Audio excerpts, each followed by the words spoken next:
before we begin. If you find stories like this meaningful, calming, or quietly powerful, tap subscribe. Let us know what time it is and where you're listening from in the comments.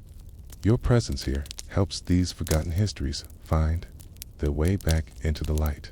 Now, let's begin. Asterisk, there was something unusual about the morning of May 31st, 1921. In Greenwood, the sun still climbed over the rows of wooden houses, and the scent of dew still clung to the grass. But the birds were quiet. Not a single chirp stirred the air around the home of 9-year-old Isaiah Franklin. In his neighborhood, a section of Tulsa known as Black Wall Street, this silence was not common. Mornings were usually loud, neighbors sweeping porches, roosters crowing from backyard coops, the faint hum of trains rolling through the northern tracks. But this morning, the air held its breath. Isaiah was sitting at the kitchen table when his mother placed a chipped enamel cup of milk before him. His father was already at the window, peering through the curtain.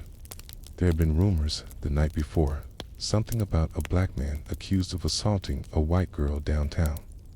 The boy didn't understand it. Adults talked in low voices, as though loud words might bring real danger. But Isaiah had felt it anyway.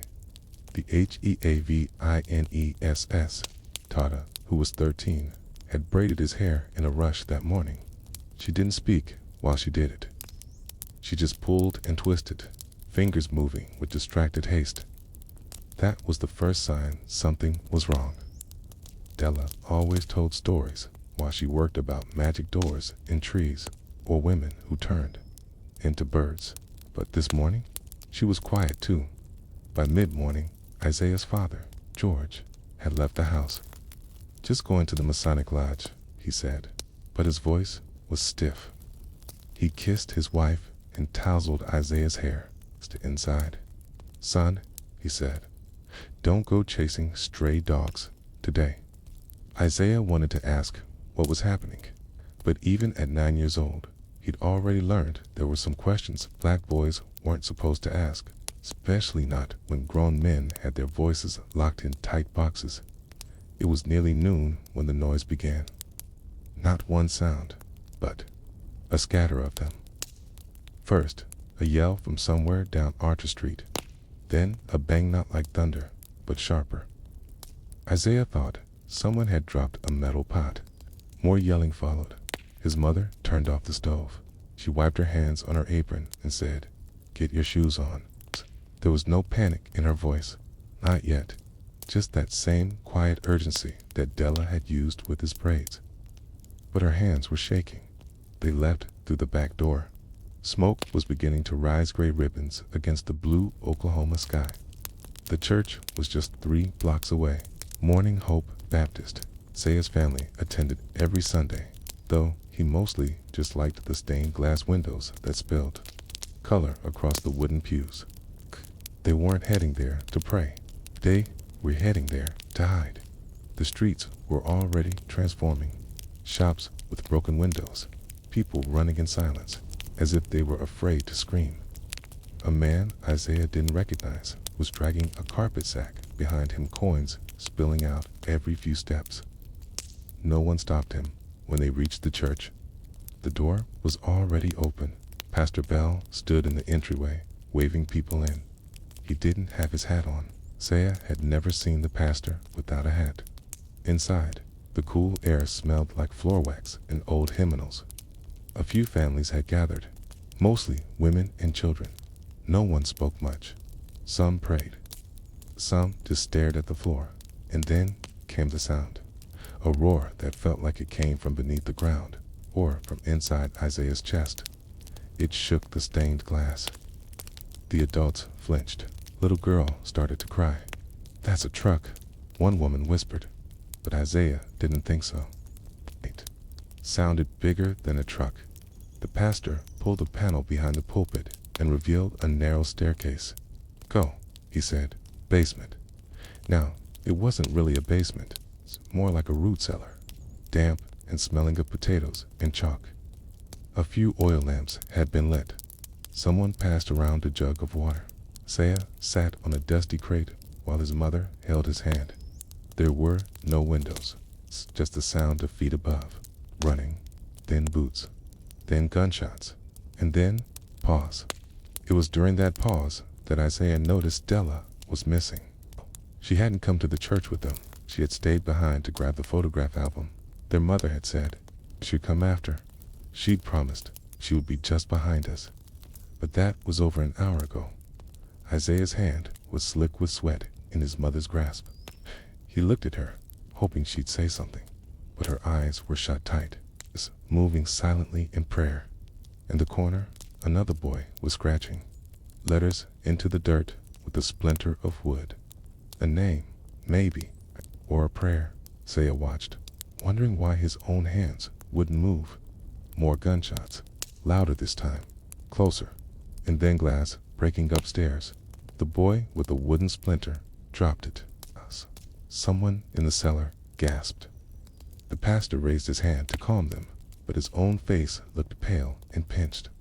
Isaiah had never seen his world turned inside out. He hadn't yet understood that even the safest places, like churches or mother's arms, or stained glass windows, could be pulled apart by rage and fire. But as boots clattered above and someone screamed overhead, he began to feel it. He clutched his mother's skirt and whispered, "Would they come down here?" His mother didn't answer. And outside the little wooden church, Greenwood kept burning. The cellar did not have a clock. Only the flicker of an oil lamp, the pacing of footsteps, the slow, heavy breaths of those who dared not speak. Isaiah could not tell how long they had been down there. A few hours, maybe more. Time had thickened in that space beneath the floorboards. It's the kind of time that didn't move by the sun or church bells, but by silence and dread. Someone passed around a tin, cup filled with well water. Another woman unwrapped a piece of bread from a handkerchief and broke it into small pieces, offering it to the children first. Isaiah took his, chewed it slowly, and wished it had more salt. He remembered they still had eggs at home. Della had promised to make cornbread that afternoon, but Della wasn't there. That thought returned again and again, circling like a moth around the dim lamp. Isaiah had never spent more than an hour away from her before. She was his translator of the world, his patient guide to the things that adults never bothered to explain. When their father went silent with grief after a neighbor died, Della had whispered, "He's not angry. He's just tired of holding tears."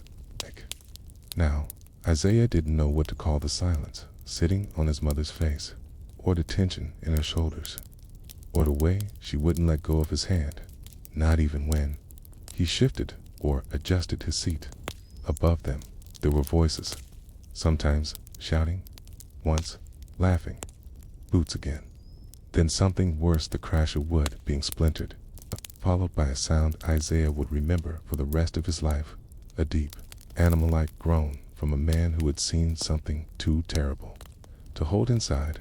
No one spoke of Della, but Isaiah saw the pastor glance at the door. Again and again, in the corner of the basement, a woman named Miss Ada had begun to hum a tune. It was nearly silent at first, just a whisper on breath.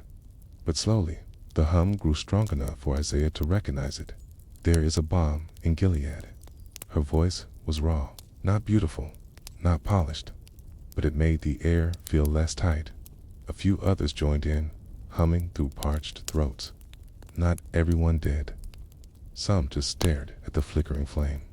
The song made Isaiah think of the church piano, of Della's fingers tracing the keys on Sunday afternoons, of his father's voice, low and even, reading from the old, leather-bound Bible.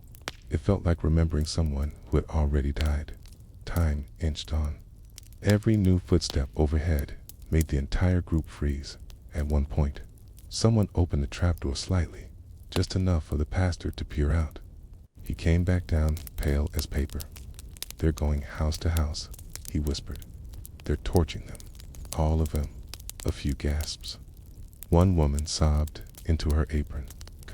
A boy clutched his doll tighter, though his eyes remained strangely Blank. Isaiah's mother asked. The home's on Greenwood Avenue too. The pastor gave a small nod. Even the doctor's home. And the Williams building's gone. Isaiah didn't know what that meant exactly, but the adults did. He saw the news fall on them like cold water. The Williams building was a pride of the neighborhood.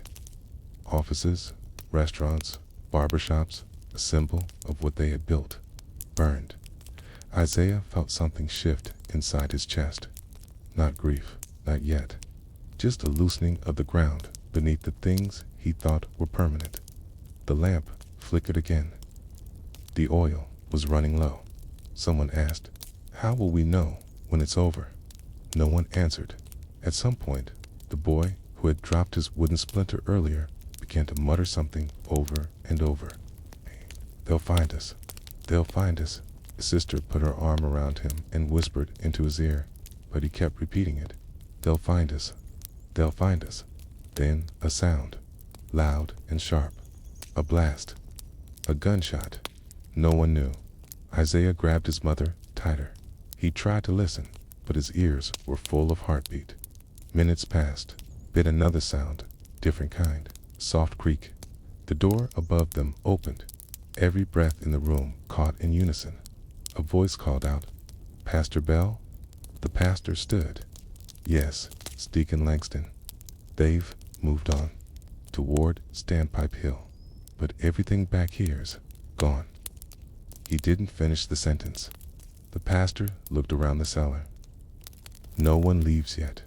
We wait for nightfall." And so they waited, through the smothering afternoon, through the hunger and the thirst and the hollow clatter of nerves. At dusk, they crept out one family at a time. The smoke still clung to the streets. Houses were piles of ash and timber. There were no birds, and Della was still missing.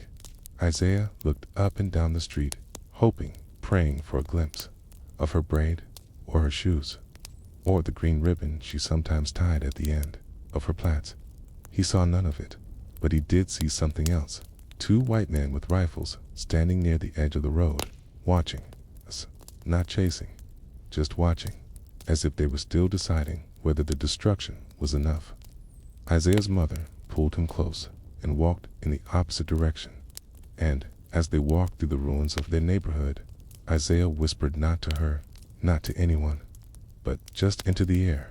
Where would she go if the house is gone? Asterisk, they spent the first night after the massacre in a field just beyond the train tracks. There was no shelter, no fire, no blankets, grass damp with ash, and dozens of families lying beneath the open sky, waiting for something relief return, or a voice of authority that might make sense of what had just happened. But none came. Isaiah lay curled against his mother's side, as she had wrapped her shawl around his shoulders, even though she had no coat of her own. Her hands trembled as she held him, but her face remained a mask of stillness. Somewhere nearby, someone moaned in pain. Somewhere else, someone sang softly, like a lullaby for the dying. He didn't sleep. He stared up at the stars and counted the ones he thought Lau would have named for her own stories. They were her stories that came to him now of quiet women with secret powers, of little boys who wandered into hidden gardens and came back wiser. In her tales, no one burned. No one disappeared. The worst thing that happened was getting lost, and even then, someone always came looking, but no one had come looking for Della by morning. Word spread. The National Guard had arrived, not to protect the black residents, but to arrest them. Men were herded into makeshift camps. Women were ordered to carry identification. Entire families, already homeless, were treated as criminals. Isaiah watched his mother press her lips together and obey. He didn't fully understand what papers they wanted, but he did understand that silence was safer than questions. They were assigned a space at the fairgrounds long, cold barns where livestock had once lived. Now, they were shelters for the newly displaced. There were no beds, just hay. No food unless someone brought it from the outside. Isaiah's mother tried to keep them clean, using bits of cloth dipped in a nearby bucket, a tay. Her hands began to blister. She had always prided herself on her strong hands. Now they were raw, red, and trembling. Isaiah asked once, "Will we go back to Greenwood?" His mother just looked at him and said, "One day, if they let us." There was no funeral for their house, no burial for Della, only the silence of the fairground and the whispers of other mothers calling out names into the dust. Each day, new lists were posted. Survivors, dead, missing. People checked them like prayers, hoping to see a name, dreading the possibility Della's name never appeared. The pastor from Morning Hope came once to speak with them. His own home had burned, his church gutted. He told Isaiah's mother he was gathering the names of every child lost, so that when the city rebuilt, it ever did, he would remember who had once lived there. He wrote Della's name in his little leather notebook, nodding solemnly as he closed it. Isaiah asked, "What if she's not dead?" The pastor crouched beside him. "Then she'll come back. And when she does, we'll tell her we kept her name safe." But names, Isaiah learned, were fragile things, easier to lose than to find. Over the next few weeks, many children were sent to live with relatives. Some were placed in orphan homes, others just vanished. Records weren't kept properly. Paperwork was burned. Officials looked the other way. Isaiah stayed with his mother, never found his father either.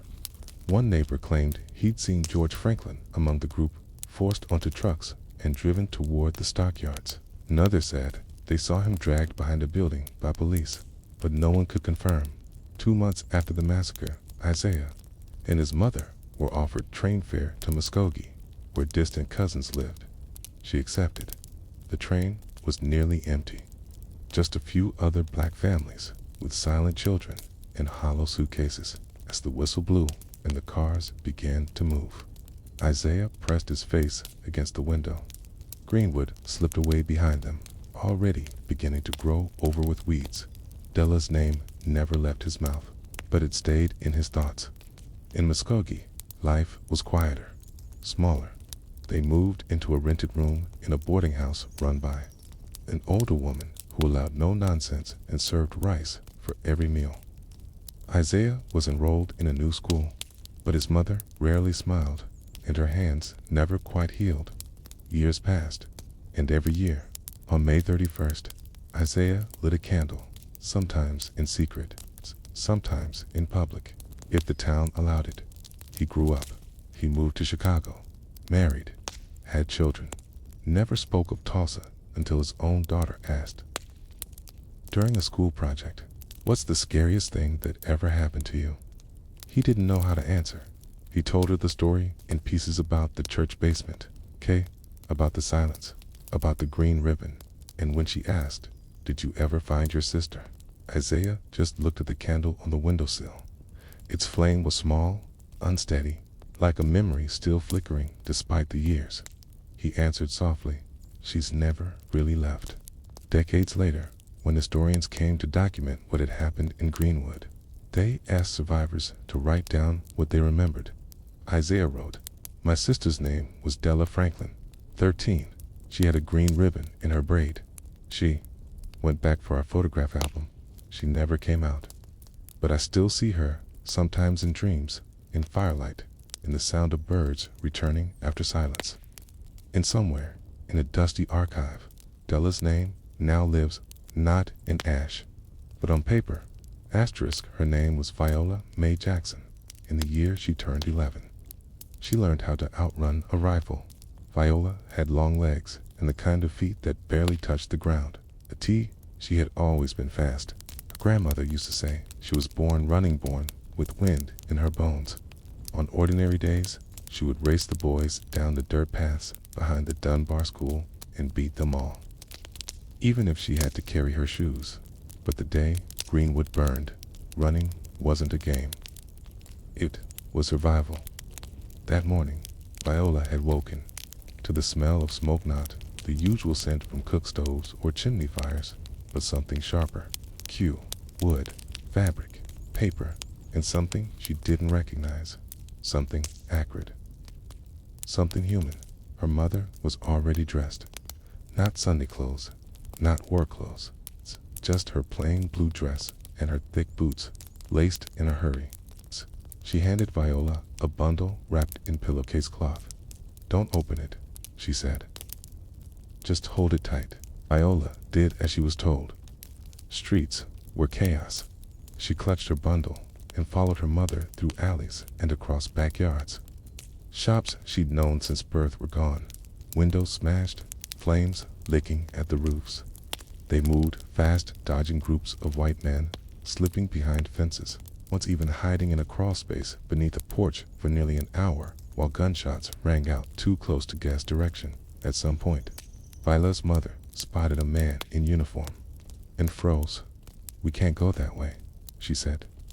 "We'll head to the tracks. Maybe the train's still running." The tracks divided the city in more ways than one. On maps, they were just lines of iron, but in daily life, they were borders. On one side, Greenwood, on the other, white Tulsa. And the train that ran between them didn't stop for long. But sometimes, in emergencies, it stopped for no one. They ran past the charred frame of the Williams drugstore, past Reverend Hickman's burned wagon. Viola recognized the scent of scorched peanuts from the market and nearly gagged. Her lungs ached. Her hands were raw from gripping the bundle too tight. Still, she ran. By the time they reached the tracks, the smoke had thickened. Ash fell like snow. Viola's mother scanned the rail. "If it comes," she said, "we flag it. If it doesn't, we run anyway." Asterisk, but the train didn't come. Instead came footsteps, heavy boots, laughter, and then gunfire close. Viola's mother grabbed her wrist. "Run. This time, not toward safety, not toward the train, but across the tracks into a world where they were not supposed to be." Viola ran. Her feet slapped hot gravel. Bullets cracked behind them. She didn't look back, didn't even breathe, just ran.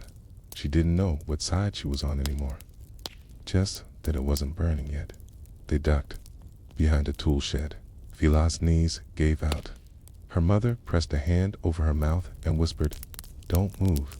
She could hear voices, not angry, not shouting. Calm. That was worse.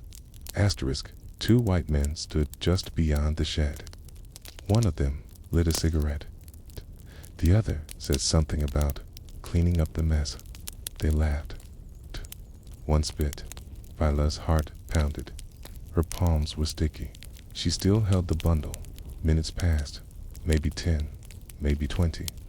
Eventually, the men walked off. They didn't see them. Viola's mother exhaled, long and trembling. "We keep going," she whispered. "Stay in shadows. Don't speak."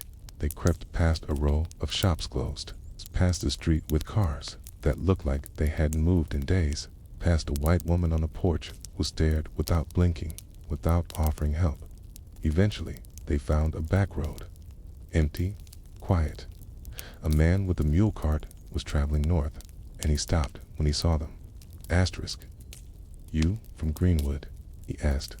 Viola's mother nodded. "I'll take you to the edge of town," he said. "But you'll need to say you work for me." So they rode in the cart, pretending to be house servants, though their hands were too clean and their shoes too good. At the town's edge, he let them down near a grove of trees. "There's a farm a few miles east. Tell him I sent you." They walked the rest of the way. Viola's feet bled. When they finally stopped, it was under a grove of cedar trees. Her mother pulled out a tin cup and found water from a nearby stream. Viola unwrapped a bundle, sighed. One Bible, one small sack of cornmeal, and a photograph of her father. He had died the year before, but her mother hadn't been able to leave without that photograph. They slept under the cedars that night, wrapped in a burlap blanket someone had left near the fence. In the dark, Viola whispered, "Will we ever go back?" Her mother didn't answer. The silence pressed in, but Viola's legs still tingled. And she thought, if the fire comes again, I will run. And maybe next time, I'll be fast enough to carry someone else. Asterisk, they stayed near the cedar grove for 3 days. During the day, Viola and her mother sat under the dappled shade, watching. Bees dipped lazily between the branches. They dared not approach the nearby farmhouse.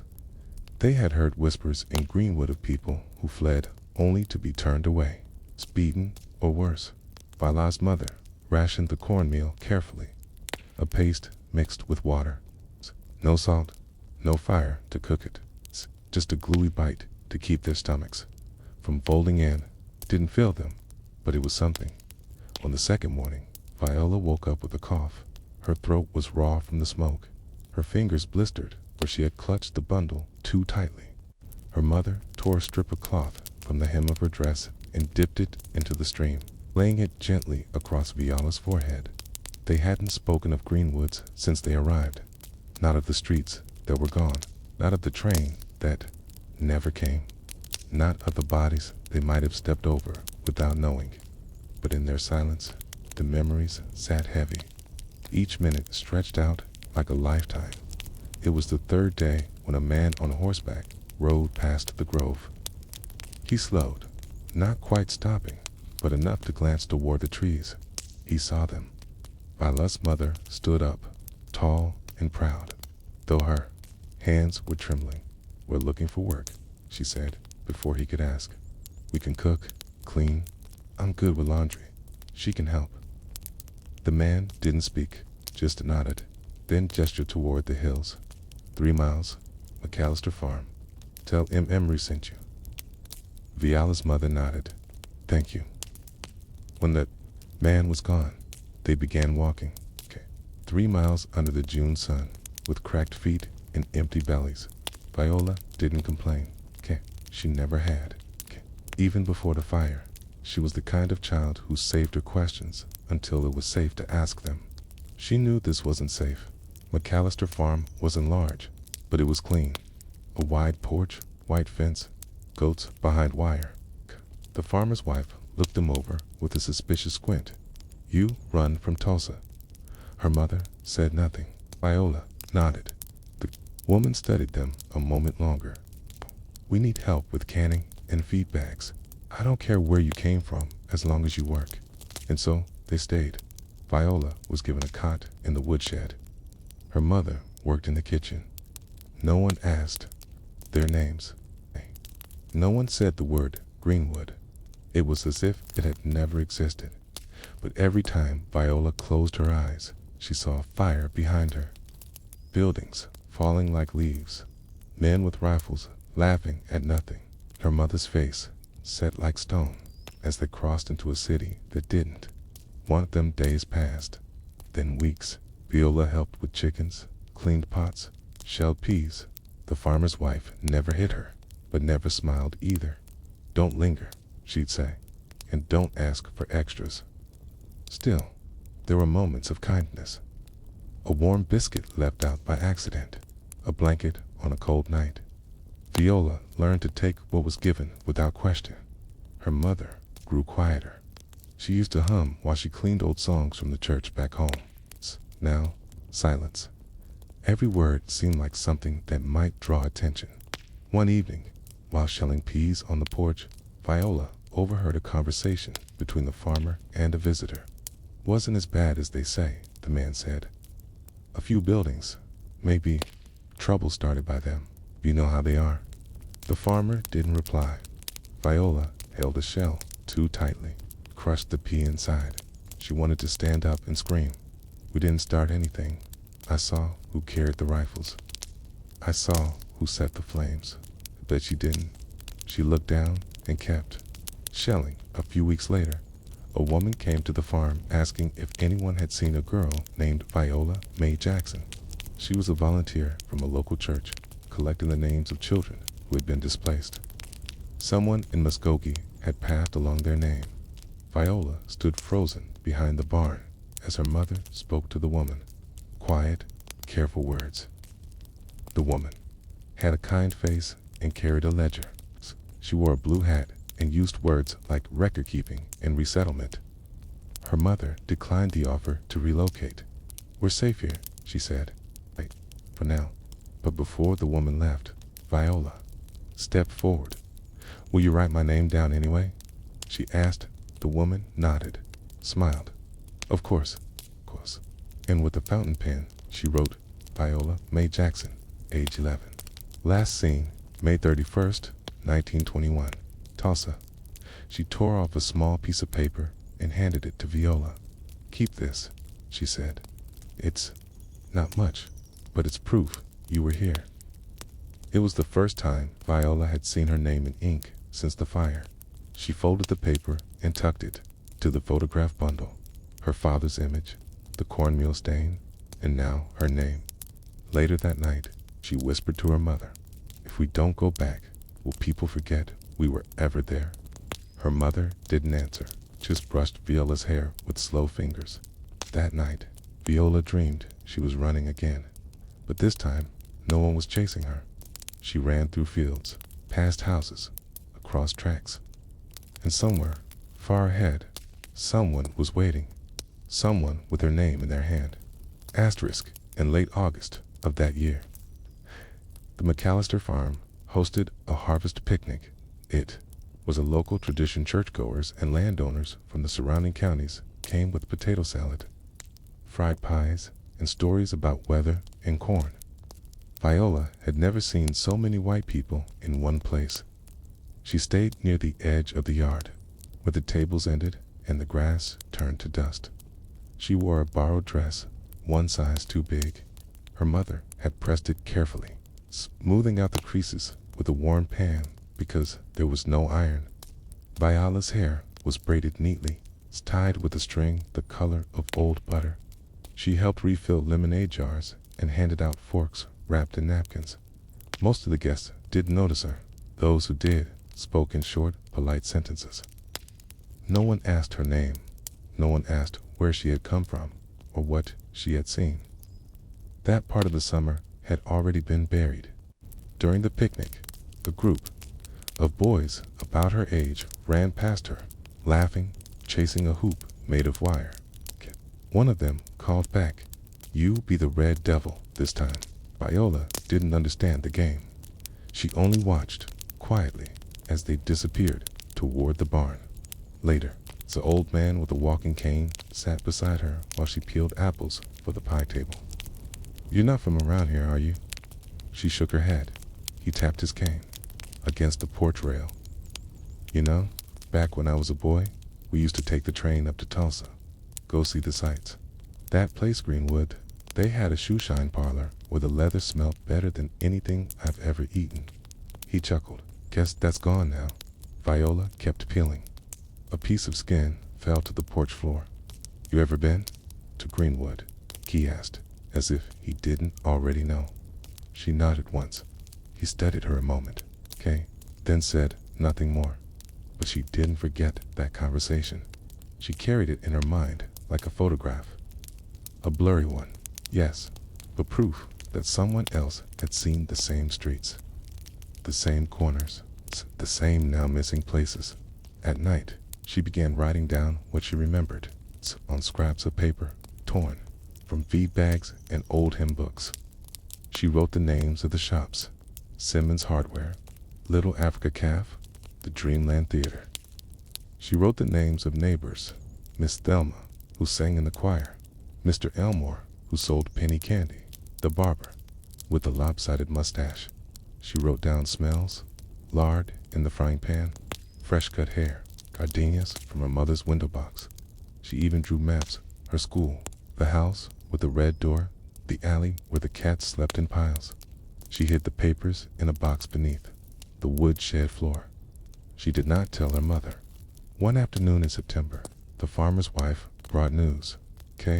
They're rebuilding some parts," she said. "Some folks went back. Few buildings going up again, if you can believe it." Viola's mother said nothing. She went back to ironing the linens. That night, Viola whispered, "Should we go to?" Her mother ran a hand over her braid. "What would we go back to, baby?" Walla didn't answer. She didn't know, but she had thought maybe she could go back and fill in what was missing. Maybe she could put the names in the right place again. Asterisk. By winter, the grove was too cold to sleep near, and they were moved to a small workers' cabin behind the barn. The farmer let them stay because Viola's mother worked twice as hard as anyone else. She cleaned the hen house in the dark. She mended every fence with hands still cracked from the first days after the fire. Viola went to school again, a small room in the back of a church. She sat beside a girl named Mabel, who smelled like peppermints and always lent her chalk. No one asked where she came from. Not really. And so she stopped offering it. But every Sunday afternoon, after chores were done, Viola would sneak out behind the woodshed and retrieve the box. She would unfold her papers and read them aloud, like prayers. Some were torn, some were smeared, but she read them anyway. And each time, she added something new. A forgotten address, a corner where someone used to sell sweetbread, a face glimpsed through smoke. Years later, long after she left that town, Viola still carried the papers. She kept them in an envelope tucked inside a Bible.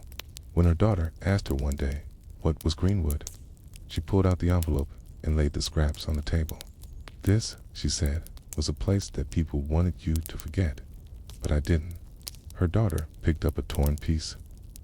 It read, "The train didn't stop, but we ran anyway." And on the back, written in Viola's careful hand, a name, Viola Mae Jackson, survivor. That name, once nearly erased by smoke and silence, was now written in ink, preserved, not in the mouths of newspapers, not in textbooks, but in the hands of someone who remembered, someone who never stopped running, even after she finally reached the other side. Asterisk. On the morning of June 1st, 1921, Miss Alberta Clements stood in front of her chalkboard with a piece of white soapstone in her hand. The board was still clean. The desks were still in rows. But no children had come, and the building itself, schoolhouse just off Lansing Avenue, was no longer hers to teach in. It had no roof. 2 of the walls had collapsed. The rest was smoke-stained brick and scorched paper. The blackboard remained, somehow untouched. A small miracle in a town where everything else had burned. Miss Clements, who insisted on being called Miss, even though she was 38 and had never married, had walked 5 miles through the rubble to reach her school. She wore her best hat because that's what she did on the first day of any new month. Even after a massacre, she stood before the charged silence of her classroom and whispered the roll call. Leroy Allen, Sarah Buckley, Thomas Clay. No one answered. The floor was scattered with soot and bits of ceiling. Where the children had once sat were now pieces of wood and twisted metal. But Alberta could still see them in her mind. Leroy with his crooked smile, Sarah with her 2 big hair ribbons, Thomas, who always arrived late but never missed a day. She had taught these children phonics, long division, scripture, and etiquette. She had taught them how to spell opportunity and dignity and Greenwood. And now they were gone. Not just missing from school, gone from the city. Some had fled with their parents. Some had burned in houses too far gone to identify.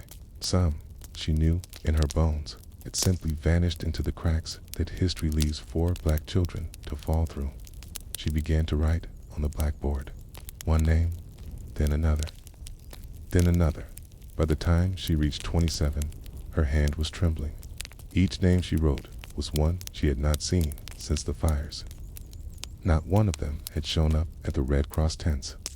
Not one had been listed in the found sections of the bulletin boards that now lined the county courthouse fence. And no one was asking about them.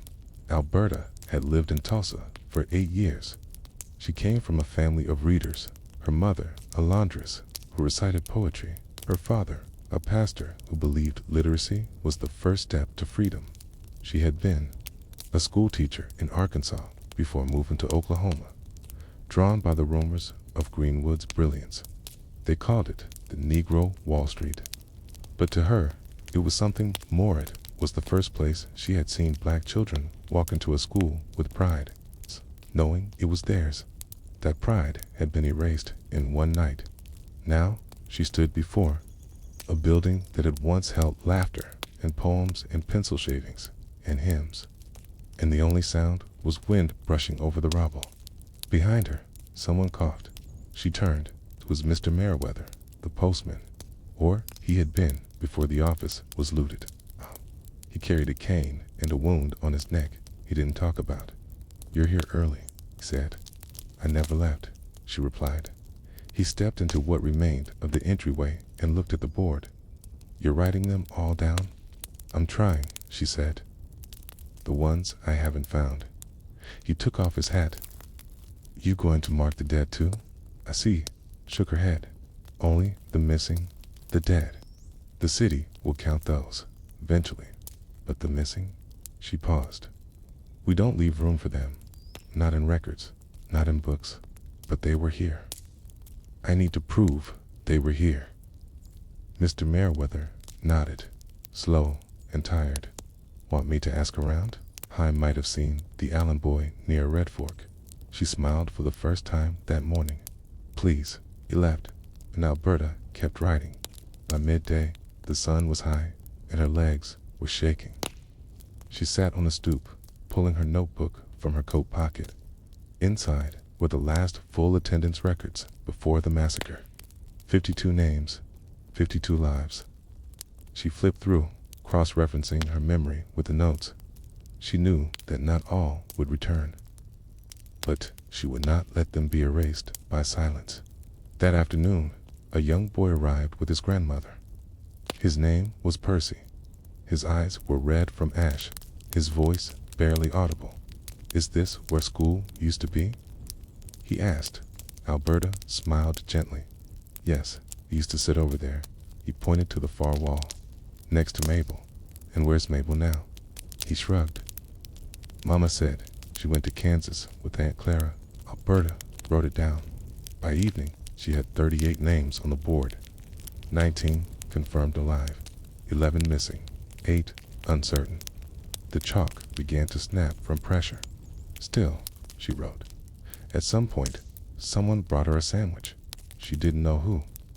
She only realized it had gone cold in her lap 2 hours later. And then the sun began to dip below the still smoking horizon. Alberta heard a strange sound. Children's voices. She turned.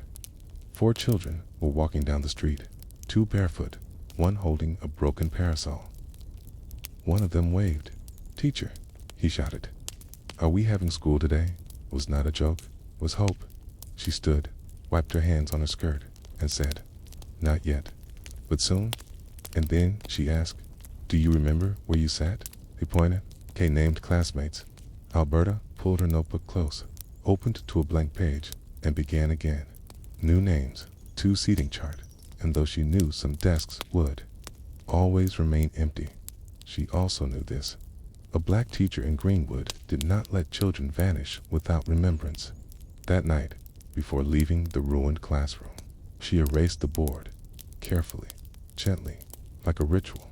She would begin again tomorrow, asterisk the next morning. As Alberta Clements arrived at the ruined schoolhouse before dawn, the roofless structure was damp with dew, and somewhere in the corner, a mouse scurried through what had once been the supply closet. But she came anyway, notebook in hand, and her good gloves packed carefully in her satchel even, though no one would see them.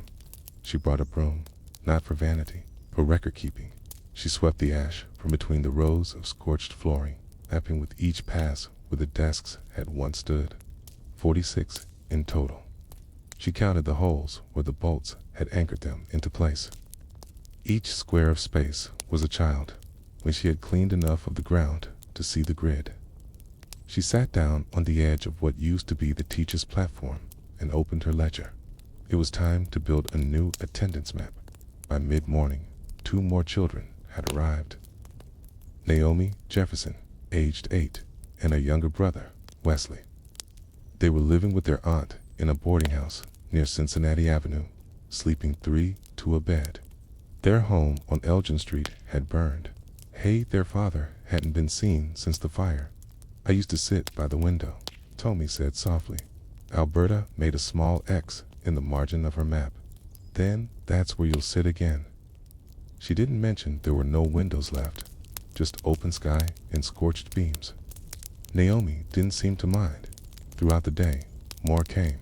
Some children, some parents, a few elders who stood silently outside the ruins, offering only nods. Alberta recorded each name, not just those who were alive, but those they remembered. James with the crooked tooth, the girl who stuttered on peas, that boy who always brought orange slices. They weren't full names, but they were pieces, and Alberta knew that pieces mattered. The city had already begun rewriting the narrative. She had heard the whispers. It was an unfortunate riot, property damage, inevitable unrest. She also knew that people would forget the children first. The children whose bodies had not been found, whose names had not been entered into any formal log, whose small chairs now sat in ashes. Asterisk. So she wrote, not just names, but measurements, descriptions, shoe sizes, favorite school subjects. One child's handwriting sample, traced from a homework paper that survived in her coat pocket. By the end of the week, Alberta had assembled her own census, 67 entries, 40 confirmed alive, 14 presumed dead, 13 unknown, and still, the official city records said nothing. She wrote to the Red Cross, then the NAACP. She even sent a letter to the mayor, typed carefully on borrowed paper, requesting that displaced school children be counted in municipal reports. No response came, but she kept writing. At night, she copied the names into 3 separate notebooks. One to keep at the school ruins, one to send out of state, 2 relatives in Arkansas who had access to church printing presses, and one to give to Pastor Bell, with promise to keep a ledger in the church archives. I won't let these children vanish, she told him. Not just from buildings, from memory. He nodded. The city isn't going to like this. She stared at the broken windows of his sanctuary. The city burned our school. Huh. They don't get to choose what we remember. Soon after, other teachers joined her. Miss Etta Ray, who had taught geography, Mr. Claiborne, who used to lead Friday morning hymns. They began meeting once a week in the corner of the ruined school, gathering scraps, roll books, singed lesson plans, half-melted slates. Someone brought a tin box for storage. Dang. Someone else salvaged a bench from the rubble. Alberta tied ribbon around each child's file to keep the pages from slipping in the wind, but not all names could be recovered. Some parents were dead. Some children had never been enrolled, formerly orphans, street kids, those who drifted in and out. Alberta hated the word unregistered. It sounded like they didn't matter. So she created a separate ledger. Children, witnessed but never named. It included descriptions. 1 line per entry. Tall boy with gap teeth, often stood behind the fence at recess. Small girl with bruised knee. Once brought teacher a peach. Brother and sister, last seen running with their dog on May 31st. She didn't know where those children went, but she recorded them, 'cause someone had to. By late summer, the city had removed many of the burned remains. Bulldozers cleared entire streets without warning. Alberta watched from the school foundation as whole blocks were flattened, not to build anew, but to erase. The local paper ran an article with the headline, Tulsa Heals, Moves On. Alberta cut it out and pinned it to the charred wall of her classroom. Cited, she wrote in chalk, not all of us have moved on. One day in August, a white man from the state education board arrived. He wore a beige suit and round spectacles. He walked through the ruins with a clipboard, shaking his head. He found Alberta reorganizing her ledgers. You're still here? He asked. She stood. Yes. School's not operating, he said. He should file for transfer or compensation. I'm not waiting for permission to record my students, she said. He adjusted his tie. It's not necessary. Most of these children will be relocated. They'll start fresh. She looked at him. That's the problem. They'll start fresh in cities that don't know who they are, without records, without proof, without history. He frowned. Our protocols. She stepped closer. Their desks burned, their homes burned, their names shouldn't. The man said nothing more. He left, shaking his head. Alberta returned to her writing. She knew that what she was doing wasn't part of any official plan. But she also knew this. History is built by those who write it. And she refused to let silence become the only author.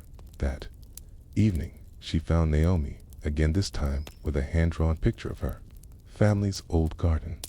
I don't remember what the flowers were called, Naomi said, but I remember how they smelled. Alberta took the drawing and tucked it into the girl's file. I'll write that down too, she said. It matters, okay? And so the names, the smells, the desks, the gardens, they all lived on in the margins of Alberta's ledgers. Quiet testaments to children the city tried to forget, but she didn't. Asterisk, by September, the air in Tulsa had begun to cool. Smoke no longer hung in the streets. The newspapers had turned their attention elsewhere, and the Red Cross, now thinly staffed, had begun to close its temporary aid centers. But Miss Alberta Clemens was still teaching, though not from a classroom. She had relocated her school to an open lot 3 blocks west of the old schoolhouse. It wasn't a building, just an empty space between 2 collapsed homes where the rubble had been cleared. Someone donated benches. A local carpenter rebuilt a chalkboard frame and nailed it to the side of a shed. A widow brought books, their spines warped from fire, but still readable. They called it the lot school. Its children came in 2s and 3s, sometimes with adults trailing behind them. There was no bell, no clock. But when Alberta stood in front of the board with her roll book in hand, they sat quietly.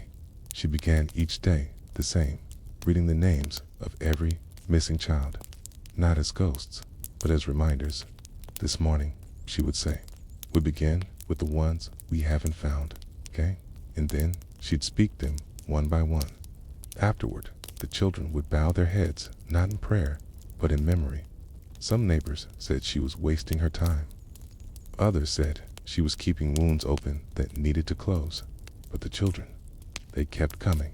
They brought what they could, pages of scribbled homework, small stones to mark where desks used to be. Even one boy's single surviving boot, which Alberta placed beside the blackboard as a symbol. This belonged to Lionel, she said. He sat by the corner. He answered every question with ma'am. Some days, the lessons were just spelling. Other days, they were discussions about why fire can erase homes, but not ideas. Alberta encouraged her students to speak the names of people they missed, to draw maps of the neighborhoods that no longer existed, to write letters to classmates they might never see again. She kept every letter, and when one child asked, "Will we ever have a real school again?" Alberta looked at her makeshift board and replied, "A school is where children gather to learn and remember. That's what we're doing." So, yes, we already have one. By late fall, a few white officials returned to inspect the area. One of them saw the outdoor class and frowned. Who authorized this? Alberta, standing with her notebook, said simply, "The children did." The man scoffed. "There's no funding for this." Alberta didn't blink. "I'm not asking for money, just space." Still, she knew what he meant. No funding meant no permanence, no records, no future. What she was building could be bulldozed again, forgotten, silenced. So she began duplicating everything.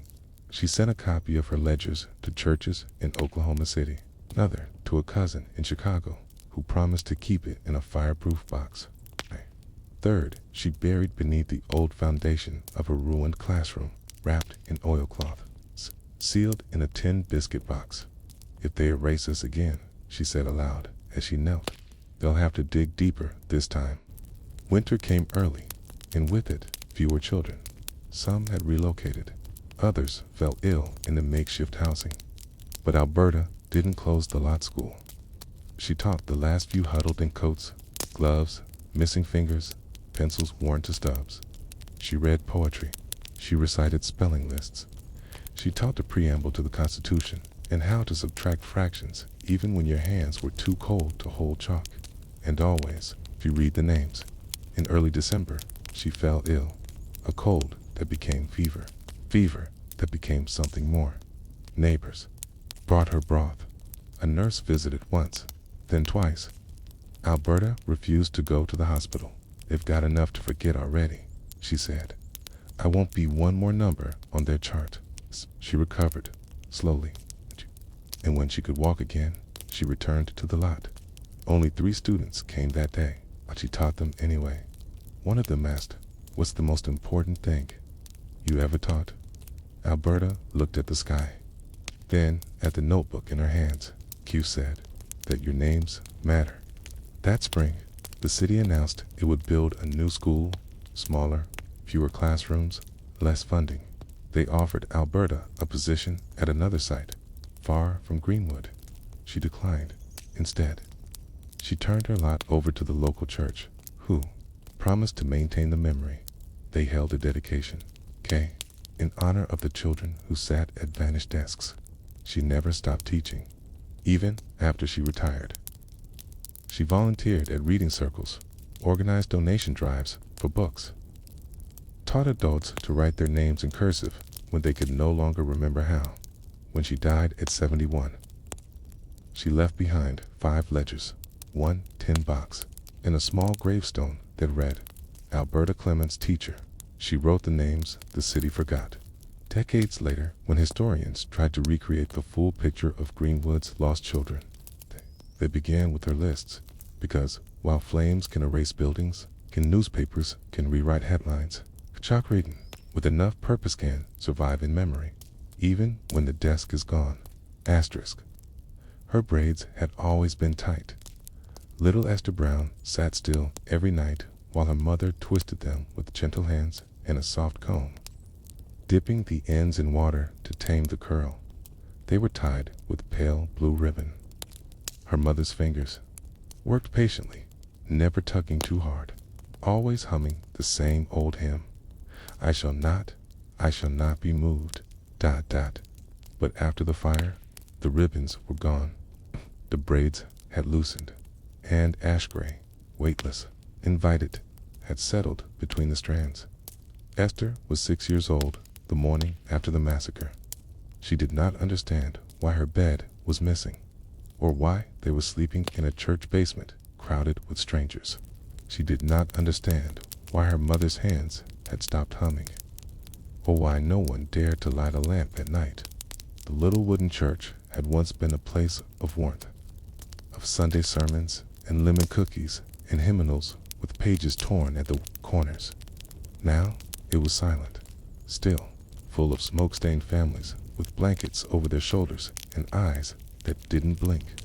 Esther clutched her Delay, rag doll named Lottie, who had lost one button eye in the fire. Her mother had wrapped it in part of her apron to keep it from being thrown out. She held it tightly now, watching the adults whisper in corners. What are they saying? She asked. Her mother shook her head. Nothing for you to worry about, baby. But Esther knew better. Children always do. She had seen the red glow outside the windows the night before. She had heard the screams, the sound of wood splitting, her father yelling for them to run.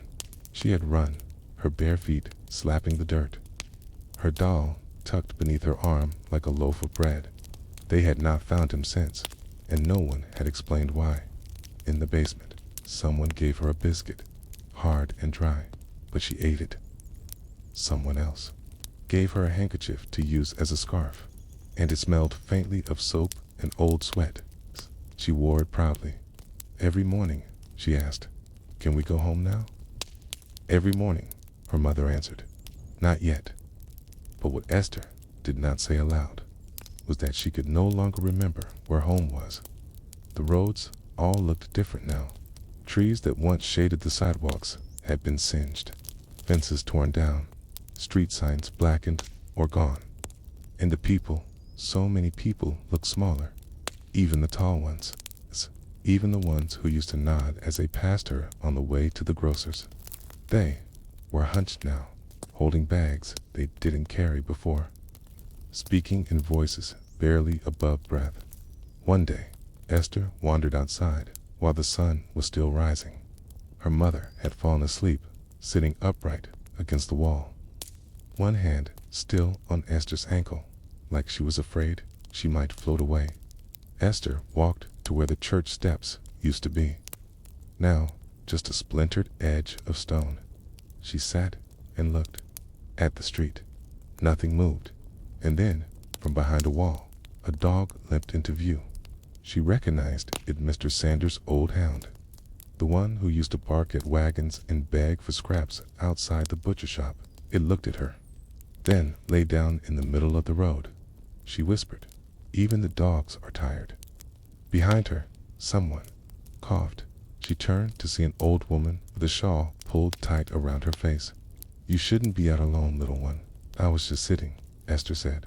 The woman nodded, then gently reached forward and plucked something from Esther's braid, a small gray flake of ash. She held it in her fingers and said, "You carry the fire in your hair." Esther looked down. "I didn't mean to." The woman smiled, sad. "None of us did." She handed the ash back like it was something precious. Esther tucked it into her pocket when she returned to the basement. Her mother was awake, frantic at first, then calm when she saw her. "Don't wander," she scolded softly. "Not now." "I found a dog," Esther said, "and a woman gave me something." Her mother examined the bit of ash and said nothing. That afternoon, they were told to leave. "Too many here," the deacon said. "City, once the church is cleared, says we're harboring unregistered refugees." Her mother's face darkened. "We're citizens," she whispered, "not animals." They left with nothing but the doll, the handkerchief scarf, and a tin cup someone had pressed into Esther's hand before she walked out. They went east, walking until the sun dipped low. No one spoke to them, not the white men driving carts, not the few neighbors who peeked out of windows. There were ghosts in plain sight. That night, I slept beneath a tree on a patch of land no one claimed. Esther sat beside her mother and whispered, "Are we going to disappear?" Her mother pulled her close. "Not while I remember your name," Esther whispered back, "and I'll remember yours." Kay. They slept in fits, listening to the wind. The next morning, Esther looked at her braids and noticed something. Even after the wind, even after the walking, the ash was still there, settled deep in the folds of hair, quiet and gray. It would take weeks to wash it all out, but even then, some parts would never leave. Asterisks for nearly 2 weeks. Esther and her mother lived in a crawl space beneath a house on the edge of town. It belonged to a widow named Mrs. Harland, an old white woman whose husband had died in the Spanish flu epidemic. She rarely spoke. Her house smelled of onions and dust. She offered them no words of welcome, only a nod and the smallest gesture toward the rear of the property where the foundation was raised. Just enough for 2 people to sleep flat. It was not shelter, it was hiding. Her mother called it just for now, but Esther knew what that meant. They emerged only at dusk. Mrs. Harland allowed them to fill a tin bucket from her pump and, on occasion, left bread crusts near the back porch in a napkin, folded without note. She never asked their names, never asked where they were from. But sometimes, late at night, Esther saw her silhouette in the window, watching. Most days, Esther sat still in the shadows, making clothes for her doll out of threads pulled from the seams of her scarf. Her hands were quiet and careful. Her mother had taught her that how to use her fingers like a whisper. There were other families nearby, also in hiding. Esther saw glimpses of them between fence slats, small feet slipping around corners, A boy who mimed the shape of a bird with his hands and then disappeared into a collapsed barn. No one used real names. Names made things permanent. Still, Esther kept hers close. Sometimes, while brushing her fingers through her braids, she'd whisper it softly. Esther Brown, with an E at the front, not an H. 6 years old. Likes lemon candy. Knows how to spell butterfly. Each word anchored. Her mother worked during the night, doing laundry for a family who refused to let her use their front door. She washed shirts in freezing water and left them neatly folded in a tin basin before the sun came up. She came back each morning with raw hands and a pocket full of coins that barely bought a loaf. They lived like this for 17 days, and then, one morning, a knock at the front door changed everything. Esther was beneath the house when it happened, brushing lint from her doll's skirt. She heard voices, 2 men, low and sharp. Her mother's name was never said, but she recognized the fear in the tone. Something was wrong. Minutes later, her mother appeared at the crawlspace opening. "Get your things," she said. "Have to leave." They walked east again. That afternoon, they stopped at a small church outside town. Not Greenwood, not home. It's this single building with white siding and a bell that hadn't rung in months. A woman there gave them broth. Another gave Esther a pair of socks with a hole in the toe. Her mother thanked them with her eyes, never asking for more than was offered. Inside the church, a table had been set up for refugee records. A tired man with wire-rimmed glasses asked her mother to write their names. Her mother hesitated, then sighed. He turned to Esther. "And you?" She nodded. "Esther Brown, Brown." He wrote it slowly. "Age 6. Where from?" Esther looked at her mother, then said quietly, "Tulsa." He sighed. "Another one," he murmured, more to himself than anyone. Esther stared at the page after he walked away. Her name was small, tucked between hundreds of others, but it was there, and for the first time since the fires, something felt real again. That night, her mother combed through Esther's braids with fingers that trembled less than before. She worked slowly, carefully, as if each section might break. Esther sat quietly, letting the rhythm settle into her bones. "You're still carrying ash," her mother said, "even after all this time." "I know," Esther whispered. "It won't come out." Her mother paused. "Some of it might not." Esther thought about that, then nodded. "I want to keep one braid like this," she said, "with the ash." Her mother looked surprised. "Why?" "So I don't forget." Her mother didn't argue.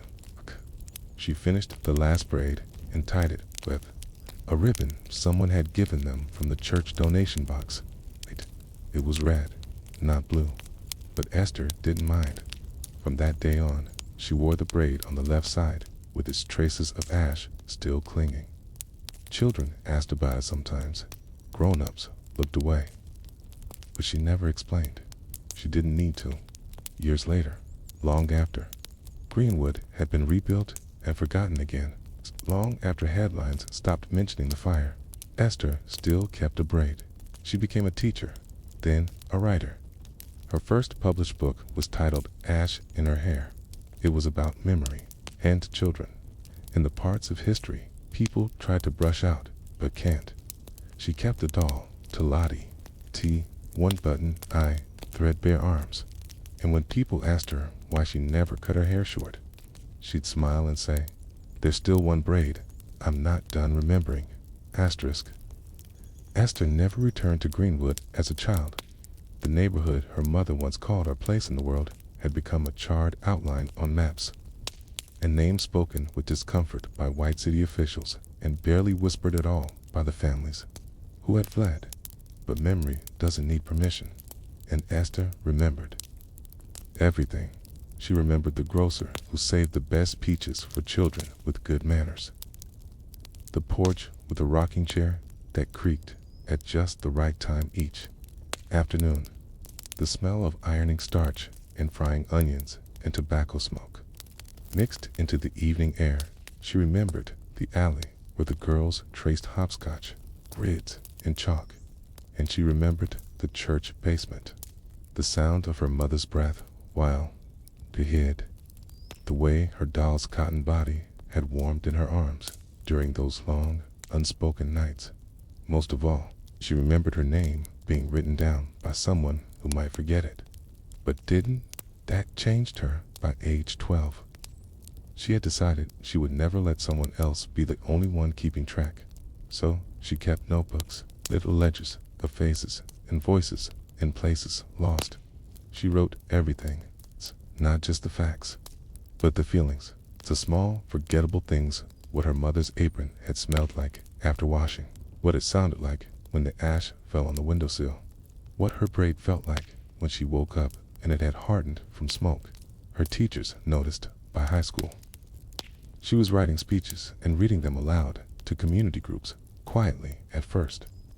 Then, with strength. At 17, she gave a talk titled "The Names They Didn't Bother to Record."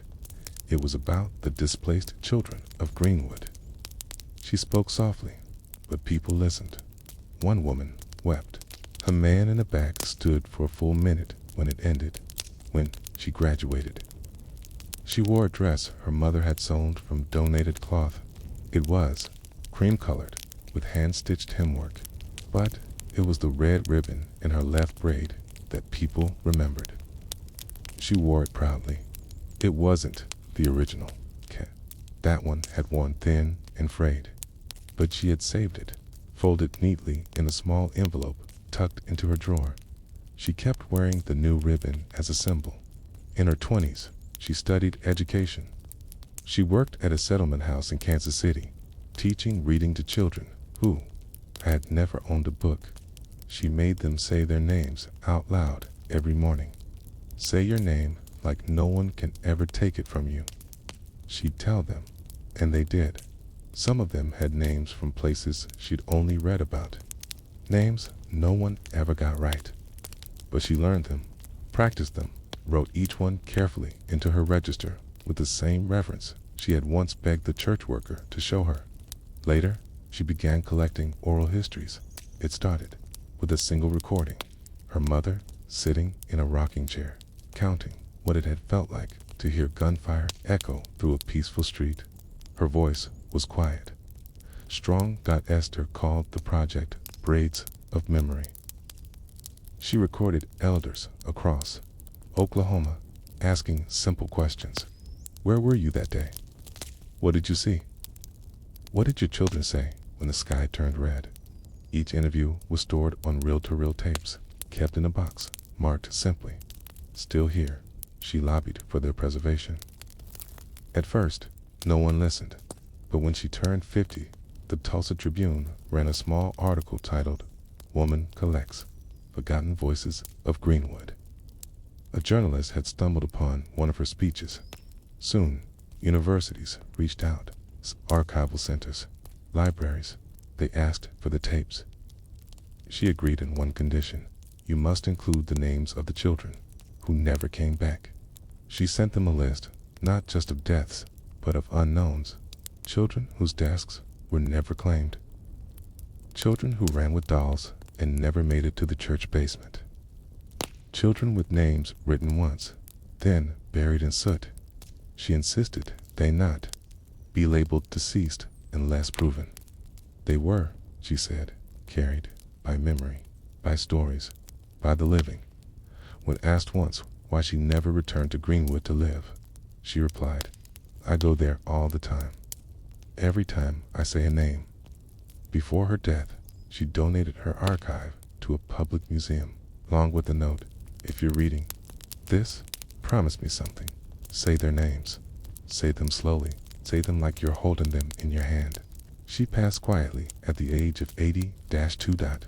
At her funeral, a girl no older than 6 stood near the front pew. She wore her hair in a braid, tied with a red ribbon. When asked later why she chose that color, she replied, "I didn't choose it. It was given to me." So the ash remained, not on buildings, but in ribbons, in braids, in books, a weightless dust that settled, not to suffocate, but to remind that even after fire, even after silence, something always remains. Asterisk, they didn't take wagons. They didn't carry signs or say goodbye to neighbors. They just walked out of Greenwood, out of Tulsa, out of the smoke and broken glass and silence that hung like fog over the scorched earth. There were 27 of them in the group. It's mostly women and children, with 2 old men and 1 boy just past 16 who walked in front like he had something to prove. Their shoes were worn. Some walked barefoot. They had no maps, only memory. No food, only what had been carried in cloth sacks or coat pockets. And yet, they walked with purpose, not loudly, not defiantly, quietly, because quiet was the only safe. Volume left at the very edge of the city, where charred buildings gave way to brush and fields. A woman named Mildred Green looked back once, just once. She didn't pause long, just enough to see what was no longer there. Her husband had told her long ago that he'd wanted to die in Greenwood. It's the only place I ever felt like I had my own sky, he'd said. But now, he was missing. And the sky they once shared was smeared with smoke. So Mildred walked forward. She carried her niece, a child, not quite 4, whose voice had gone silent the moment their front door was kicked in. The girl hadn't spoken since. Others carried bundles, shoes tied together with twine, quilts, tin cups, broken hymnals. One woman, with a deep cut across her cheekbone, carried a house key in her palm, clenched so tightly it left an imprint on her skin. She never opened her hand. There were no markers on the road to Muskogee, no signs, just a hard-packed trail carved by wagons and rain, curving eastward across Oklahoma's prairie. They walked in silence for hours. A few birds chirped above them, unaware. But otherwise, the world seemed to have forgotten its own sounds. The boy, at the front, Elias, held a length of cloth wrapped around his shoulder. Inside was something he refused to show. He didn't speak often, only turned his head once every few minutes to make sure the others were still behind him. By noon, the sun was hot, and someone began humming. Not a song, just a low note, a thread of sound against the heat. No one joined in, but no one stopped her either. That evening, they reached a grove of trees and stopped for the night. The grass was dry. The wind had shifted. One of the children asked, "Will the fire follow us?" Mildred bent down beside her. "No, baby," she said. "Fire don't walk, but we do." They lit no fires, ate quietly, shared a few bites of biscuit. The old men talked in murmurs. One of them kept repeating the name Jefferson. No context, just the name, over and over, like a prayer. A young woman wrapped a shawl around her shoulders and asked if anyone knew how many had died. "No one's counting right," someone whispered. "And the ones who do, they only count buildings." Hina. In the dark, Elias sat with his bundle on his lap. One of the children crept up and asked, "What's in it?" He shook his head. "It's not for now." Then, almost too soft to hear, he added, "It's what's left of my father." The child said nothing, just sat beside him in the dry grass. In the morning, they walked again. Each step away from Tulsa was a step toward nothing in particular. Muskogee was only a name. Some had cousins there, others had once read it on a train schedule, but mostly it was east, and east meant away.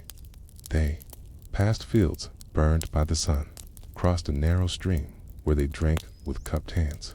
No one sang, no one cried. Even the children, somehow, knew to move without sound.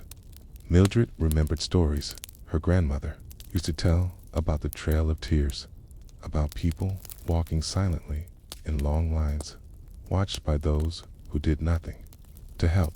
She thought of those ancestors now, not just the Choctaw or Creek or Cherokee, but any people who had been forced to leave with their heads low and their futures unspoken. Now it was her turn.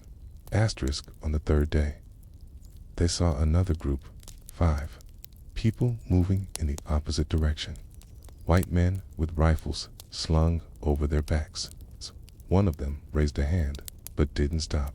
His eyes swept the group like someone checking cattle. Elias didn't meet their gaze. He just tightened the cloth around his shoulder and walked faster. That night, they stopped again under a broken windmill.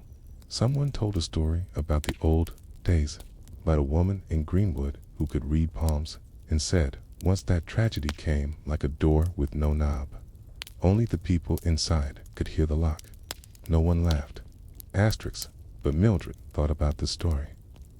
Thought about the doors they had once closed. About the keys they still held. About whether anyone would build doors again as they lay down in the grass. The child in her arms finally whispered something. Is Greenwood still burning? Mildred didn't answer. Asterisk. She just brushed the ash from the girl's cheek and held her closer, and in the distance, somewhere past the black horizon, someone lit a lantern, small one, dim, but it stayed lit all night. Asterisk. They arrived in Muskogee on the 5th day. By then, their feet had blistered, their clothing stiff with dust, and their mouths cracked from wind and sun. But they walked into town as if they belonged. They're slow, quiet, and with their heads held just high enough to be noticed, but not so high as to invite attention. Muskogee was not prepared for them.